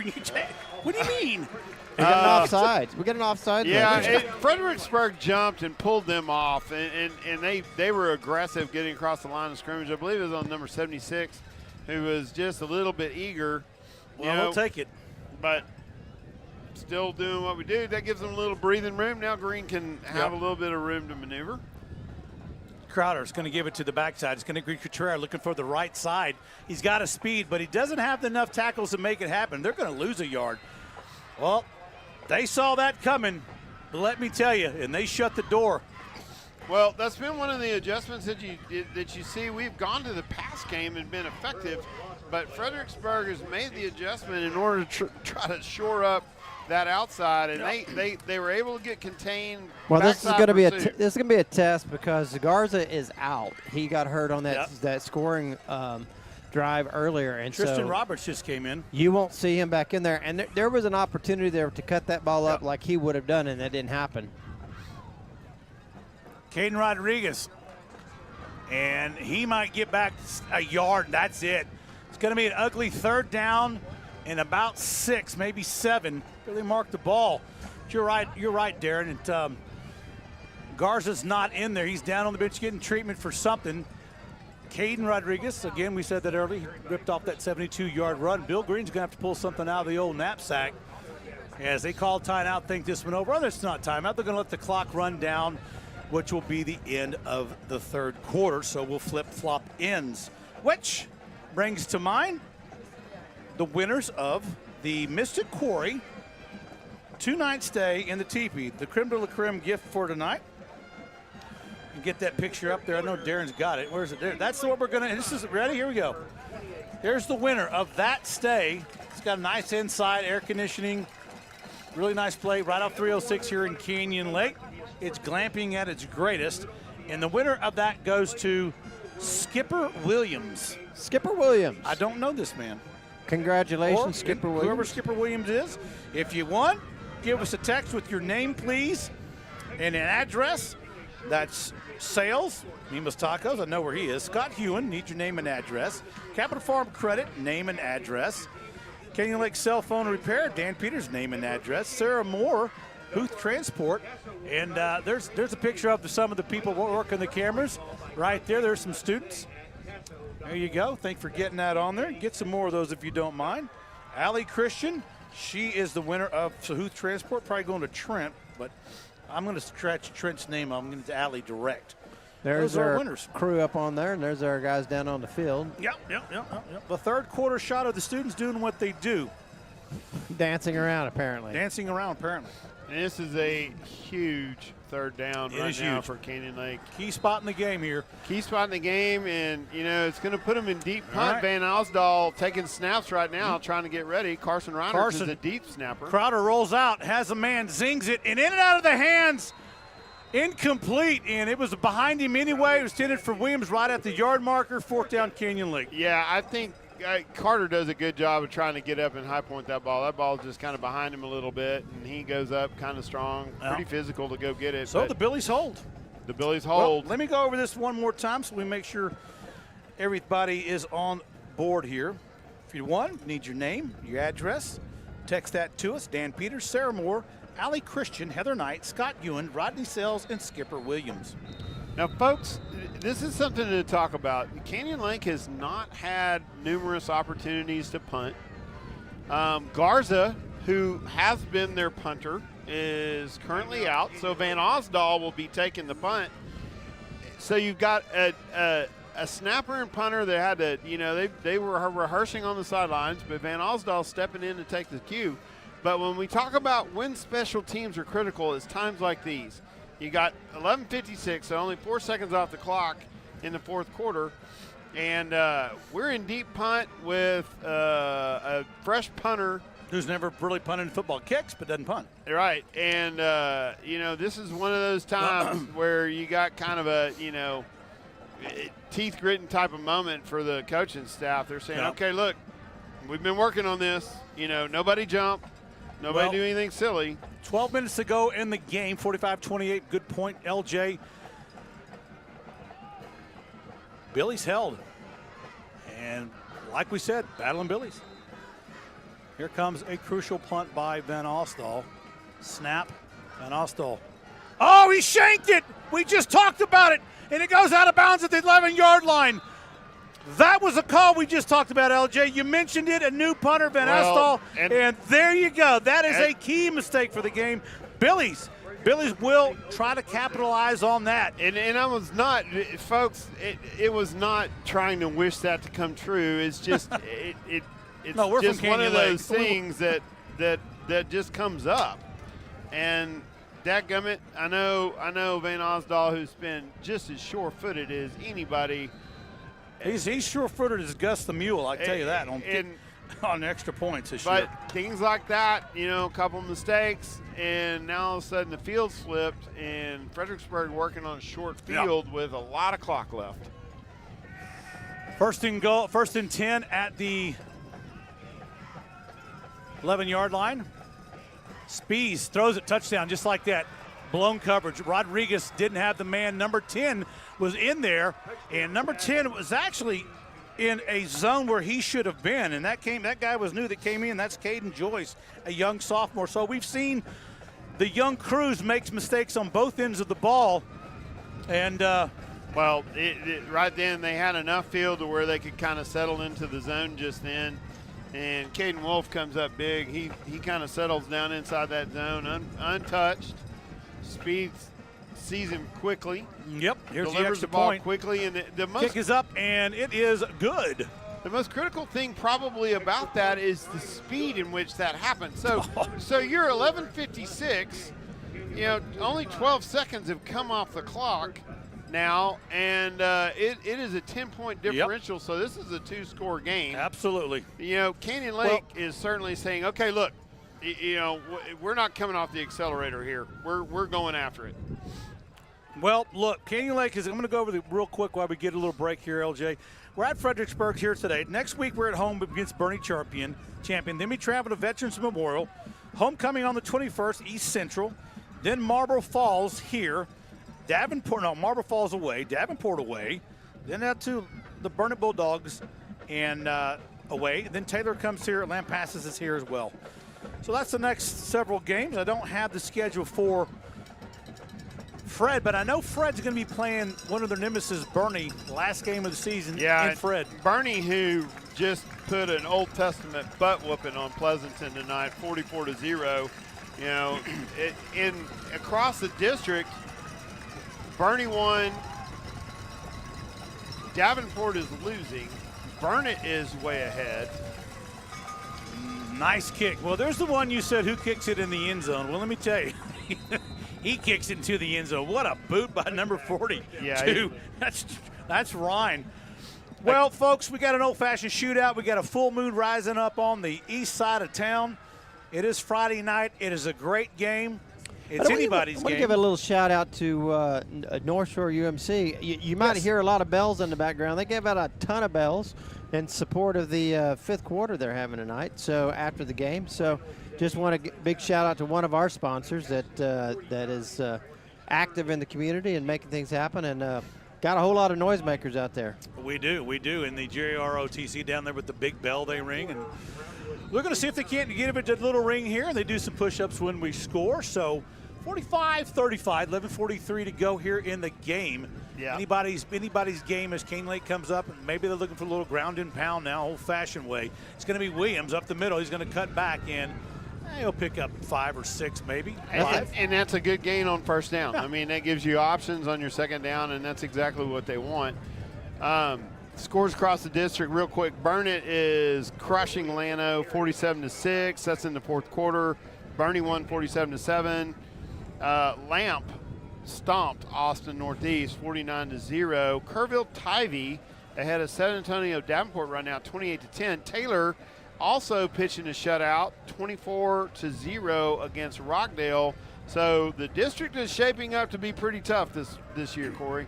Second down and 5. It's going to be a jet sweep, and Gilliam Harris tries to make the corner. There's 50. The old cowboy himself coming in again, Jordan Nixon. Let me tell you, somebody's got to get a handle on that boy because he is a hole wrecker. Well, and the aggression is different on Fredericksburg this time, this side of the ball. They are aggressive to the ball, but they're not as aggressive upfield. So you're not running by them anymore. They're able to stay flat down the line of scrimmage, hold onto their block, and chuck it. And right then, number 50, does a little damage coming off that end play to stop that. Third down and maybe a loss of a yard. 6. Shotgun. Crowder going to roll out again, looking for his favorites. Got some time. Can he get it to him? And he does right at the yard marker. And they're going to say he caught the ball. I tell you what, and Gilliam what a catch on that one. It's going to be a Canyon Lake first down. Gilliam has been just a gutty receiver all night long. He is making catches in traffic that are highly defended. Again, Crowder putting it in the only place that he possibly could, low and to the outside, so he kind of pitches a slider, and Gilliam coming up big. In comes number 11. Thanks for staying with us tonight. That might prove to be a really big first down. I think if this so. drive carries on. Inside trap, and there is the Cowboy again, not giving Adam Abbott any room. Number 50, we talked about him a while ago. We just said his name a few seconds ago. Oscar Aguilar had an angle blocking inside guard, but I'll tell you, Nixon just had a forearm to him, and he just closed the play. I mean, Nixon, he closed the play. Darren, I think you make a good point just then, and that is you're looking at battling 3 things. Number 1, you're battling the scoreboard. Secondly, you're battling the clock. Third, you're battling field position. Right. Field position gives you time. If you can get good field position, you can score quicker. It's a two possession deficit. 2nd and 10, jet sweep. It's going to be Williams. Williams trying to make the corner, and they've got that play shut down, folks. They've had it, and it's taken Canyon Lake to the promised land several times, but once they see that, they've closed it down last couple of nights. Now, one play sets up another. Just so we see what Bill Green has up his proverbial sleeve of his magic tricks. Well, one of the things that we're seeing a little bit different out of Fredericksburg, too, on this is the aggression of the safety play. We've had 2 guys back deep that basically have not seen a ton of action. Neri and number 11, Newsel. They are now starting to be a lot more aggressive to the line of scrimmage to come up and get that outside pursuit. Well, 3rd down and 9. Crowder's going to step back. He has a man under pressure. Oh, and just out of the hands of number 2. That would have been 6 points. And I'll tell you, Ryan Appelt wish his arms were about 1/2 to 3/4 inches longer. And that'll bring up 4th down and 9. The yard, and 9 yards to go for that one. But field possession, back and forth, and right now the Billies are winning that game. They're playing that field position. They're going to get it back somewhere, probably depending on the return, in good field position. You cannot break down in coverage right here and let them have good field position. You want to try to get a deep kick, good coverage downfield. Now Van Ustal puts one high up in the air, and this could be dangerous. Outdo the punting team when you do that, and sure enough, number 9 with the return. But you know, Chenworth, he's all hands, man, right? He's going to catch that ball, but man, I'll tell you, when you have a lot of guys rushing in there, and we have a hawk down on the field, so that'll be the official timeout. That's difficult. I believe that's going to be number 9, Tristan Roberts, that's down currently. Well, that'll give us a chance to talk about some of the things we got going at Canyon Lake, and you know, while we have that, we got a lot of fans there tonight. Get a couple of pics of the fans, and official timeout stops at 8:07.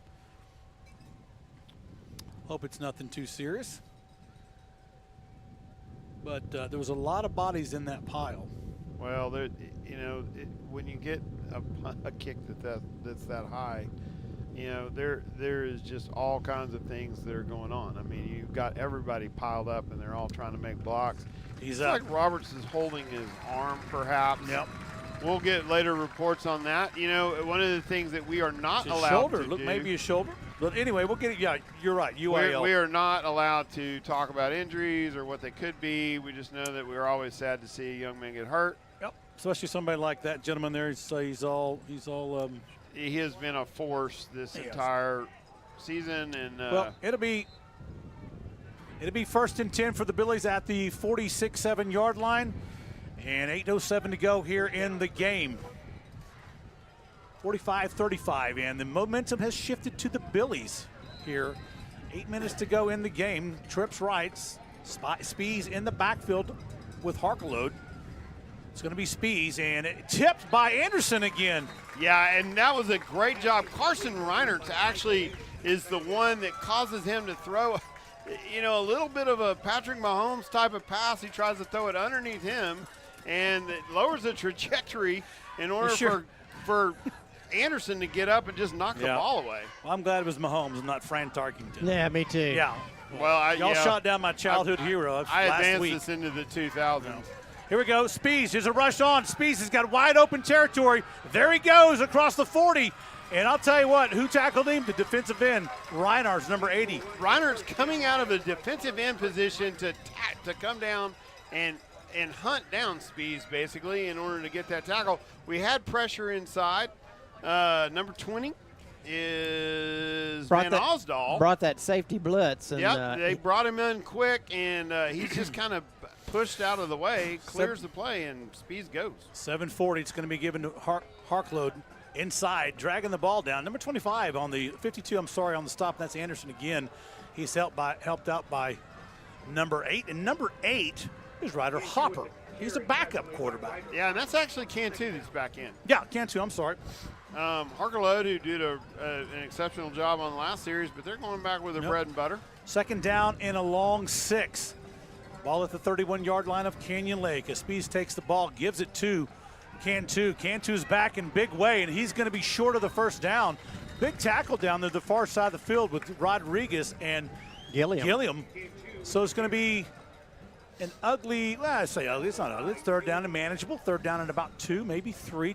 Look at Jimmy Adams down there. Yeah. He's got it. And, folks, I'm telling you, you can make no mistake about it. This is 4-down territory for Fredericksburg. For sure.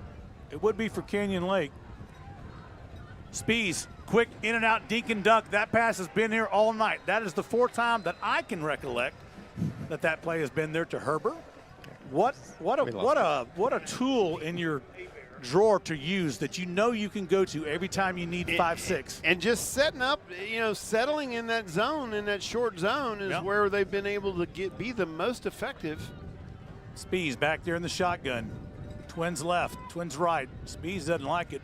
He's going to get a variable audible for the next play. Coach Wilder over there. 6:14 to go.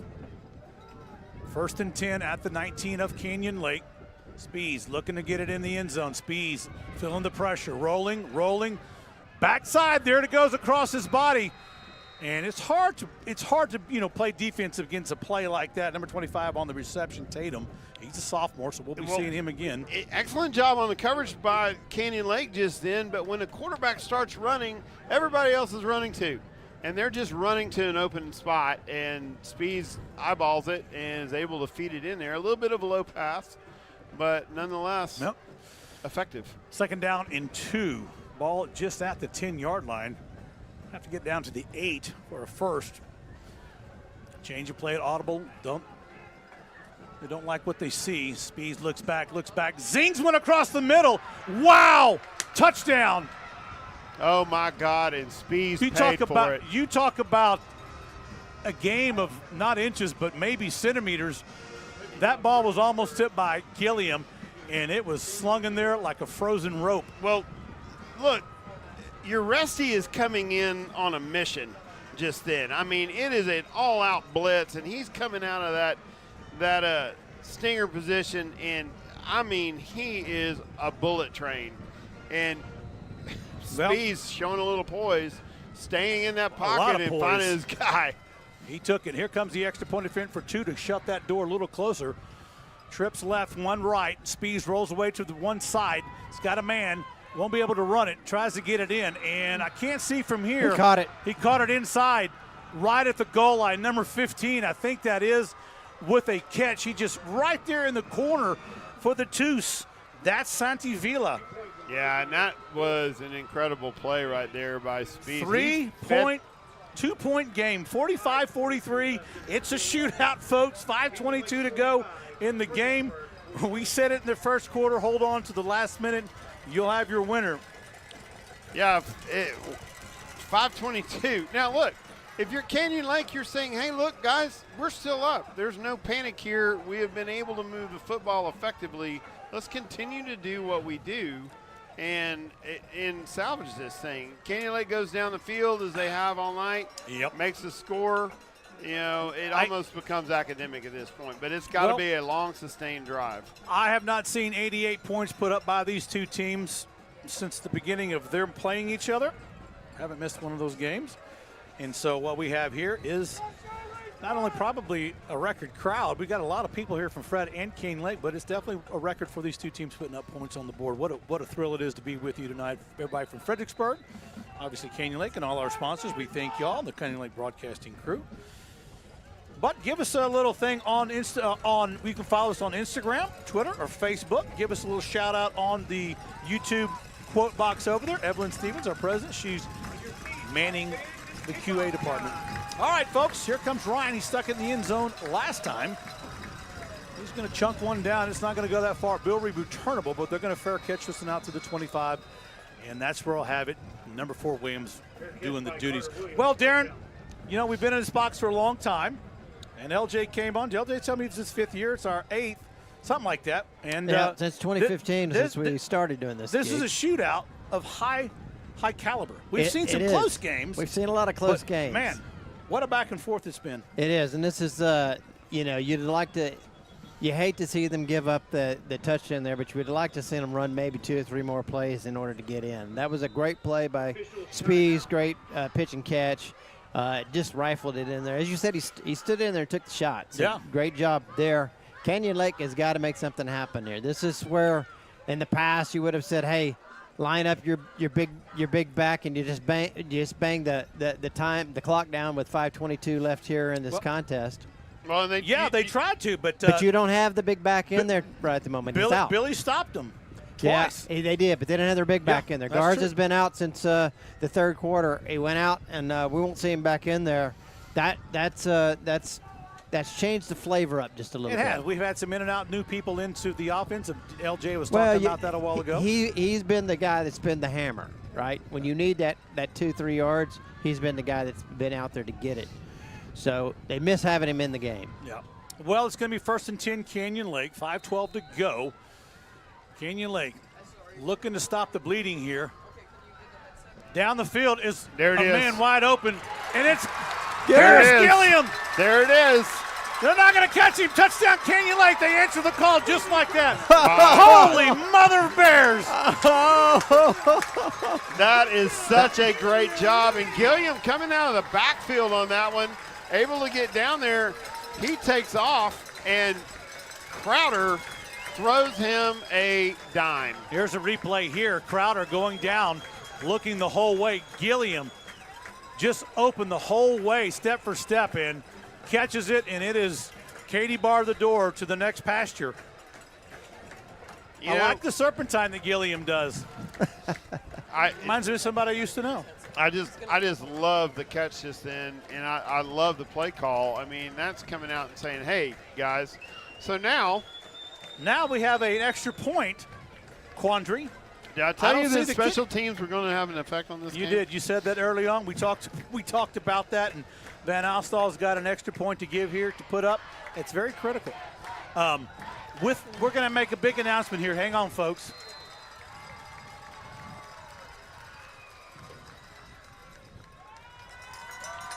Oswald's money.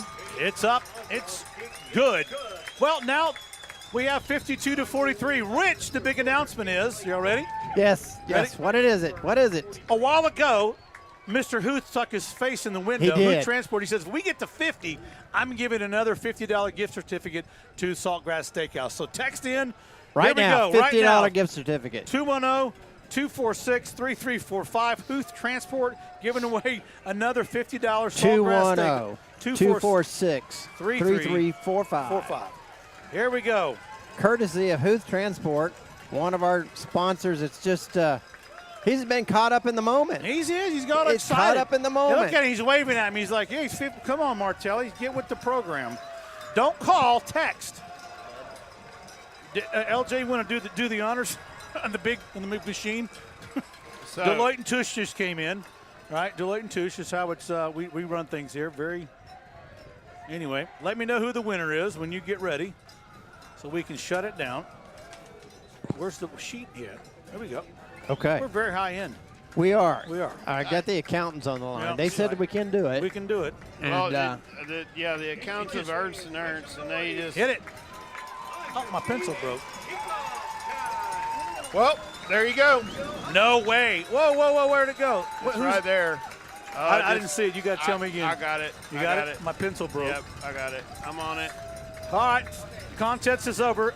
Contest is over. We have a winner. We have a winner. What a way. 52-43. And there's the kick. Got a little room. Cuts it up to the middle. And Rodriguez on the stop along with number 15 for Canyon Lake. We have a winner. That was quick. My shows you just how much confidence that Bill Green and Coach Drum have in Crowder. Yeah, they didn't even think twice about calling that play and getting Gilliam back behind those D-backs. Yeah, and the confidence in both of them. That we have seen times when we've had that type of chemistry between we got a winner, quarterback folks. and We got a receiver. winner. Y'all can stop. Here we and again, that type of chemistry, we said it was going to take some game time in order to get that. Crowder and Gilliam showing that they've kind of developed that between the two of them. Saw it a little bit of Quero on the first one, saw it at Elgin too, so like I said, it takes time. Here's Spees. Spees zings one out to the right side, just in and out of the hands, incomplete, intended for number 4. We had talked about him a lot, but he's on my sheet. Asher Gaiman, he's got a touchdown. He's a senior. He is a tall drink of water. Yeah, and he's extremely tall, 6'3". Yeah, I'm thinking one-on-one is the best move. When you're looking to play man against him. 28's out there guarding from Canyon Lake, and he's just got to have the pucker factor. That's Cash Zimba. He's about 5'10". Looks like up against him. Yeah. Second down and 10. In motion comes Herber, looking to screen. It's a backside fake. And there it goes. Cantu. This could produce yards, and he'll get the first down and more.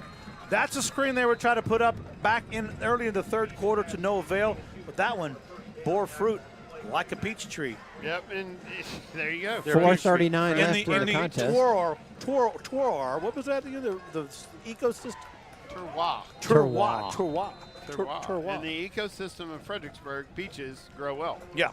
Well, we have a winner for the Chris Steakhouse. No, Fredericksburg calls a timeout. Yeah, they did. 439. Sorry about that, Corey. Just resetting there for everything. I looked down and I saw a name and I blew it. You blew it already. Saltgrass Steakhouse. Yeah, Saltgrass Steakhouse. Saltgrass Steakhouse. Yeah. The one we Are just. we going to give away the winner right now? Winner. But I already said the name almost because I was thinking Ruth Chris Steakhouse. It's Ruth Escamilla. Ruth Escamilla. Well, congratulations, Ruth Escamilla. I believe that's there you go. Kenta Coach Escamilla. Yeah, that's the one who runs the Roost. Well, yes, I don't think Kintu, but they sure are married. I would say married to. I should say married to. Yeah. Well, they got also a teacher here. Yeah, she's the head of the English department. Yep, and they Coach Escamilla is a head coach of baseball, but I see her all the time. She's going to be thrilled to death. This will give Coach Escamilla the time to get romantic. Oh, what?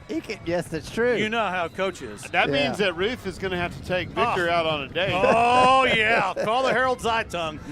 1st and 10, Billies. Spees looking down, rushes on, flushes out of the pocket. He might take off. He doesn't. And you know what? He'd have had that first down if he'd have ran it. Indeed. Yep, he did, but he actually that's a smart play, though. I mean, he has a for sure first down if he's able to deliver that ball into the breadbasket. Throws a little bit low. Yep. Well, you don't need to call in with your address, Miss Escamilla. We know how to find you. That's right. Congratulations. Miss Escamilla is still maintaining contact with my boys. Oh, yeah, up at UT. Yeah, I believe there's a Wordle thing that's going on a daily basis. Officials timeout. I don't know why, but far sideline judge had an official timeout. I think he has somebody coming out because they may have equipment issue, could be blood. You know, these days, if you have little blood on you, they'll pull you out of the game. He does. She does. Got a little.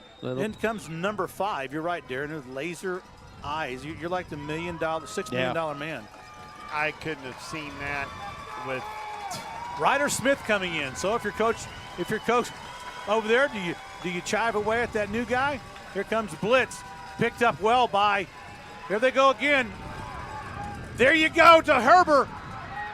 Oh, my, what a tackle by Carter just then. Doing a good job, open tackle. But Herbert, again, just seeing so a vacancy. Speed's doing a good job, again, running him into coverage. We said Herbert. But, able to slip in underneath that zone again. And Speeds with the eyes, sees it. Spees looking, just throws it away. I got corrected. Where'd he go? Herbert. I said Herbert. We got. I'm getting blasted by the number 2 guy in the district. He's keeping you poor straight. Little old me up here trying. We've been corrected and corrupted. Well, look, we're just going to call him. This is what we're going to do.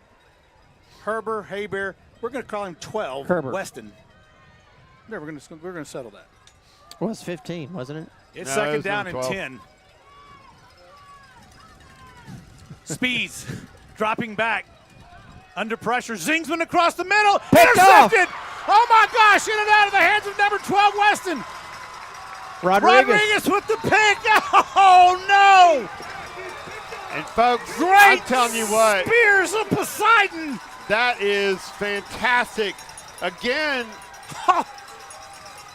Herbert trying to settle down in that zone. He's coming across the zone on a little crossing route. Kind of a post play, and he had to extend out for it. Tips it up just enough in the old tip drill, and Caden Rodriguez doing a good job in coverage right then. Second big play for that man in 2 games. Yep, that comes up big right there for Canyon Lake. And, folks, that is a game changer. Well, you just got to be sick of your stomach. Weston Herbert.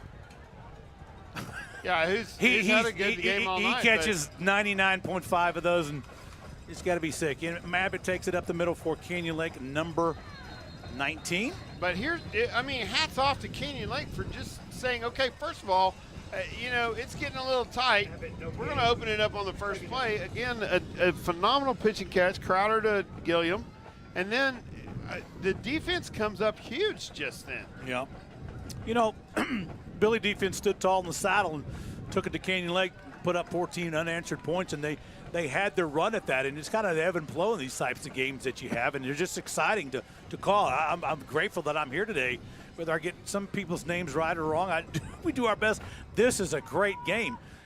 It's one of those games where somebody's going to walk away with a loss, but it'll always be remembered by me for sure, and I know you guys.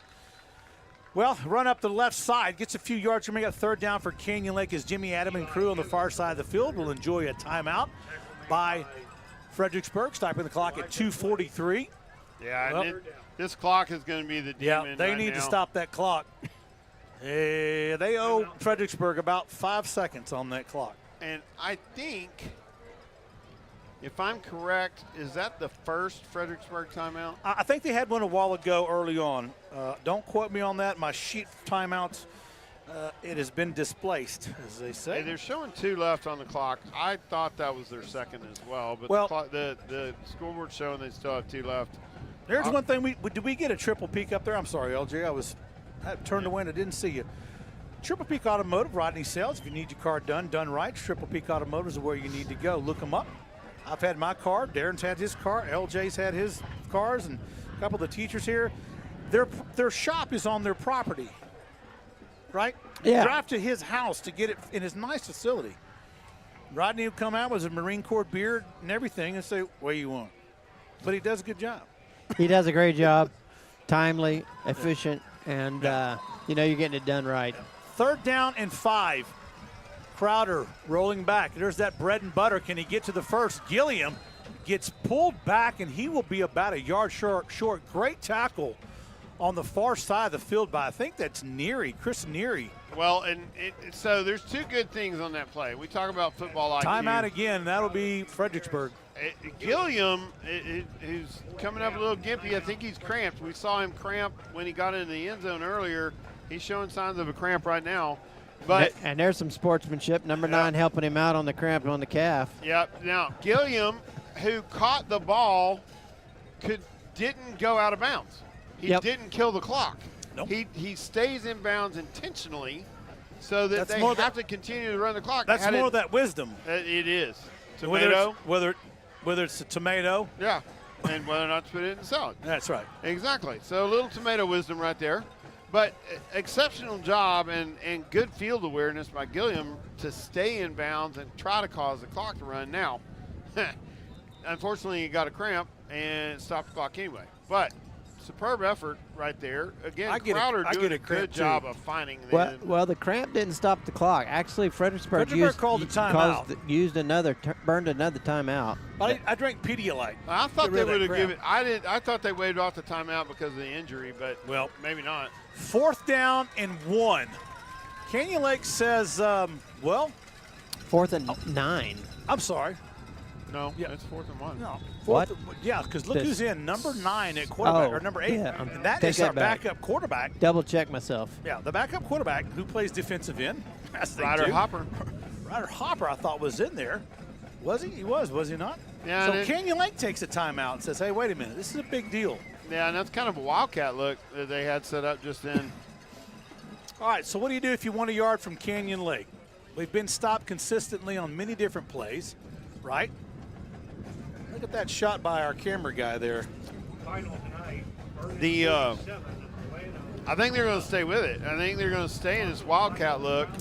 Well, okay, and, so you got try to defend on the feet of Hopper. That expect either a pitch. Van Ostall, number 20, out to punt. So he played field position. Yep. Well, they're going to go with the field possession game. If you can get one off, or do you sneak a sneaky? Are you sneaky? And a flag's on the play. There was movement. All kinds of movement. All kinds of movement. Oh, man. So, you do this. If you get away with the sneak, you're a hero, right? If you don't, you get offsides, you get 5 yards back, you're going to punt it anyway. Well, they had 2 men in motion toward the line of scrimmage, both the punter and the up back. That was a who's who of who's going to get a ticket at the Van Halen concert. Everybody was rushing the door. 2:23 left here in the contest. Canyon Lake will take that 5 yards and a hard pill to swallow back at the 46-yard line. And the clock just went blank. Oh, there it is, 2:28. 4th down and 6. Van Ostall back to kick the ball, and Canyon Lake has one timeout. Fredericksburg does not have any. But you just know if they get the ball, it's going to be a ball slinging contest. Nice high punt by Van Ostall. This thing might hit somebody. Goes the wrong direction. What a rollback for the Billies. Rodriguez will down it. Well, guys, have you seen a better game in the last couple of years? I know we went to Lampasas and pulled out some awesome games, but far as a shootout goes, wow. Well, it shows it shows the poise of the Canyon Lake Hawks and also the coaching staff. I mean, it would be real easy to fold after the Wimberley loss and seeing that score, but note they bounced back and they almost scored the same amount a week later, and have never ever been out of this football game. I mean, they have just literally pinned their ears back and say, okay, look, man, you're at our field. Nobody has left, I can promise you that. All right, well, we got a new game here in the other direction. It's called Fredericksburg offense. 1st and 10 at their own 38-yard line. 2:18 to go in the game. 52-43. No timeouts left for the Billies. Shotgun the whole way. Dropping back is going to be the MOD. Pass down the middle. There he is. Caught again. And, ho-ho! Wow. Williams gets a stiff arm, and if it's Herber, he gets the job done. Here's what happens on that. They saw that play the last time. It was open if Cantu makes that catch in the last time. 1st and 10.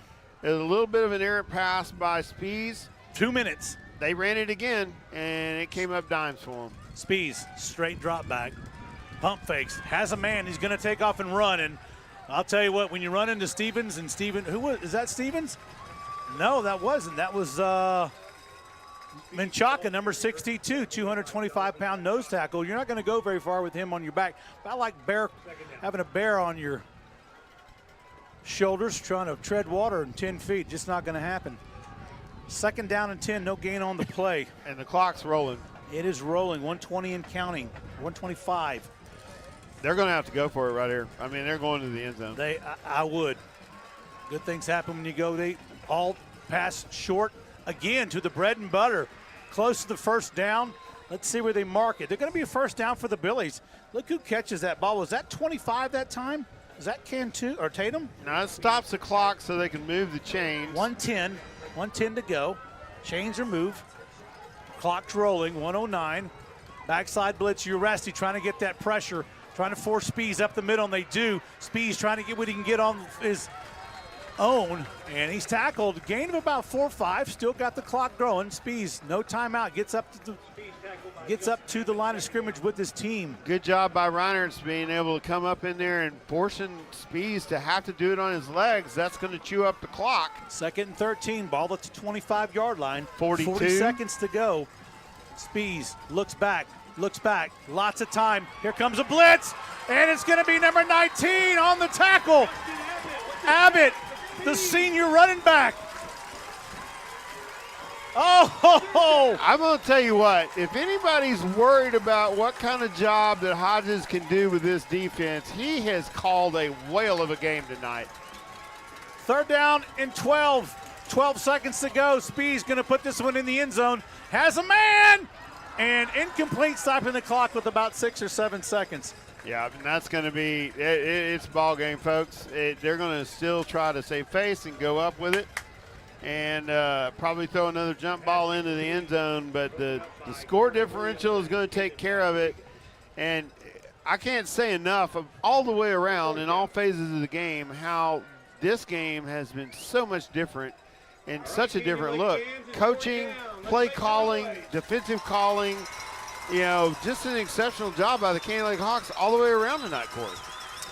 Well, to be 4th down and 12, downs really don't matter. It's 6 seconds in the game. Spees, shotgun, straight back. Here comes the pressure. He'll step up. He's going to get tackled from behind, and that'll be the game. Fumble. Oh, and it'll go down as a fumble to number 52, Anderson, and that's the ball game. 95 points put on the board tonight, folks, and I hope y'all enjoyed that game because you're going to see very few like it again. What a battle. Holy Toledo. Folks, I'll tell you what, there is a whole lot to talk about after this game, but never. You know, maybe the most outstanding thing is the rebound after last weekend, but I'm telling you, the Hawks showed up, and it's like they never even played that game last week. No. It was a totally different football team. You got two teams that are even the match. Young teams, they're going to make mistakes. Both teams made mistakes, right? And the other team profited from that. Last week you had a team that made very few mistakes, top rank in the state, and that was the outcome. But you're right, a lot of mistakes were made last week. Different team day, but they played a different team. I'm not trying to give it away like we played a lesser team. Heck no. No, I mean, the Billies came out to play tonight. Are you kidding me? That Both teams got it on. That was a whale of a football game, and then they assemble and do a good job in midfield. You know, a lot of sportsmanship. The game was clean. It's exactly what we wanted to see tonight. Congratulations, Canyon Lake Hawks, and what a game. You know, if I'm talking about who I liked this game, it's a tie for me. Who is it? Carter Williams was phenomenal on offense. I mean, total game changer with his, ability to find the end zone, but playing solid in the secondary. Well, going both ways athletics, but folks, if you don't talk about Michael Anderson tonight, then you weren't watching the football game. That kid showed up big. So I'm giving it to 2 tonight. 2. I'm giving it to 2. I got to go with number 4, number 52. Michael Anderson to play the win. Darren, what about you? Well, I think Michael Williams just, Michael Anderson not dominated. But don't forget about Mr. Gilliam. Yeah, Gilliam was phenomenal. Two great catches, 2 great touchdowns. I happen to live in a house where chemistry was abundant between quarterback and receiver. Yes. And the format is awfully difficult. Well, I'm going to go the opposite direction. I'm going to go with the Billies this time. I'm going to have to go to Spees and Herbert. Those two guys hooked up more times than Romeo and Juliet. I guarantee you that. And they were the bread and butter of that team that I've seen last 2 games. Great team. They'll probably turn on the magic, get more comfortable, less mistakes. So those are my two guys for the Battling Billies. Hey, we'll be in town. Somebody treat me some of that pork sausage over there, some of that bratwurst over there, that charcuterie. Schnitzel? You want some of that schnitzel? Schnitzel's good? Yeah, all of that. I'm in. So anyway, we'll do it all. We'll do it all. Well, we're going to call that a night. Thank you for joining us here for Darren, LJ, and the Canyon Lake Broadcasting crew. Canyon Lake, Comal ISD, and Canyon Lake High School, we thank y'all for joining us tonight. God, good luck, good night, and God bless.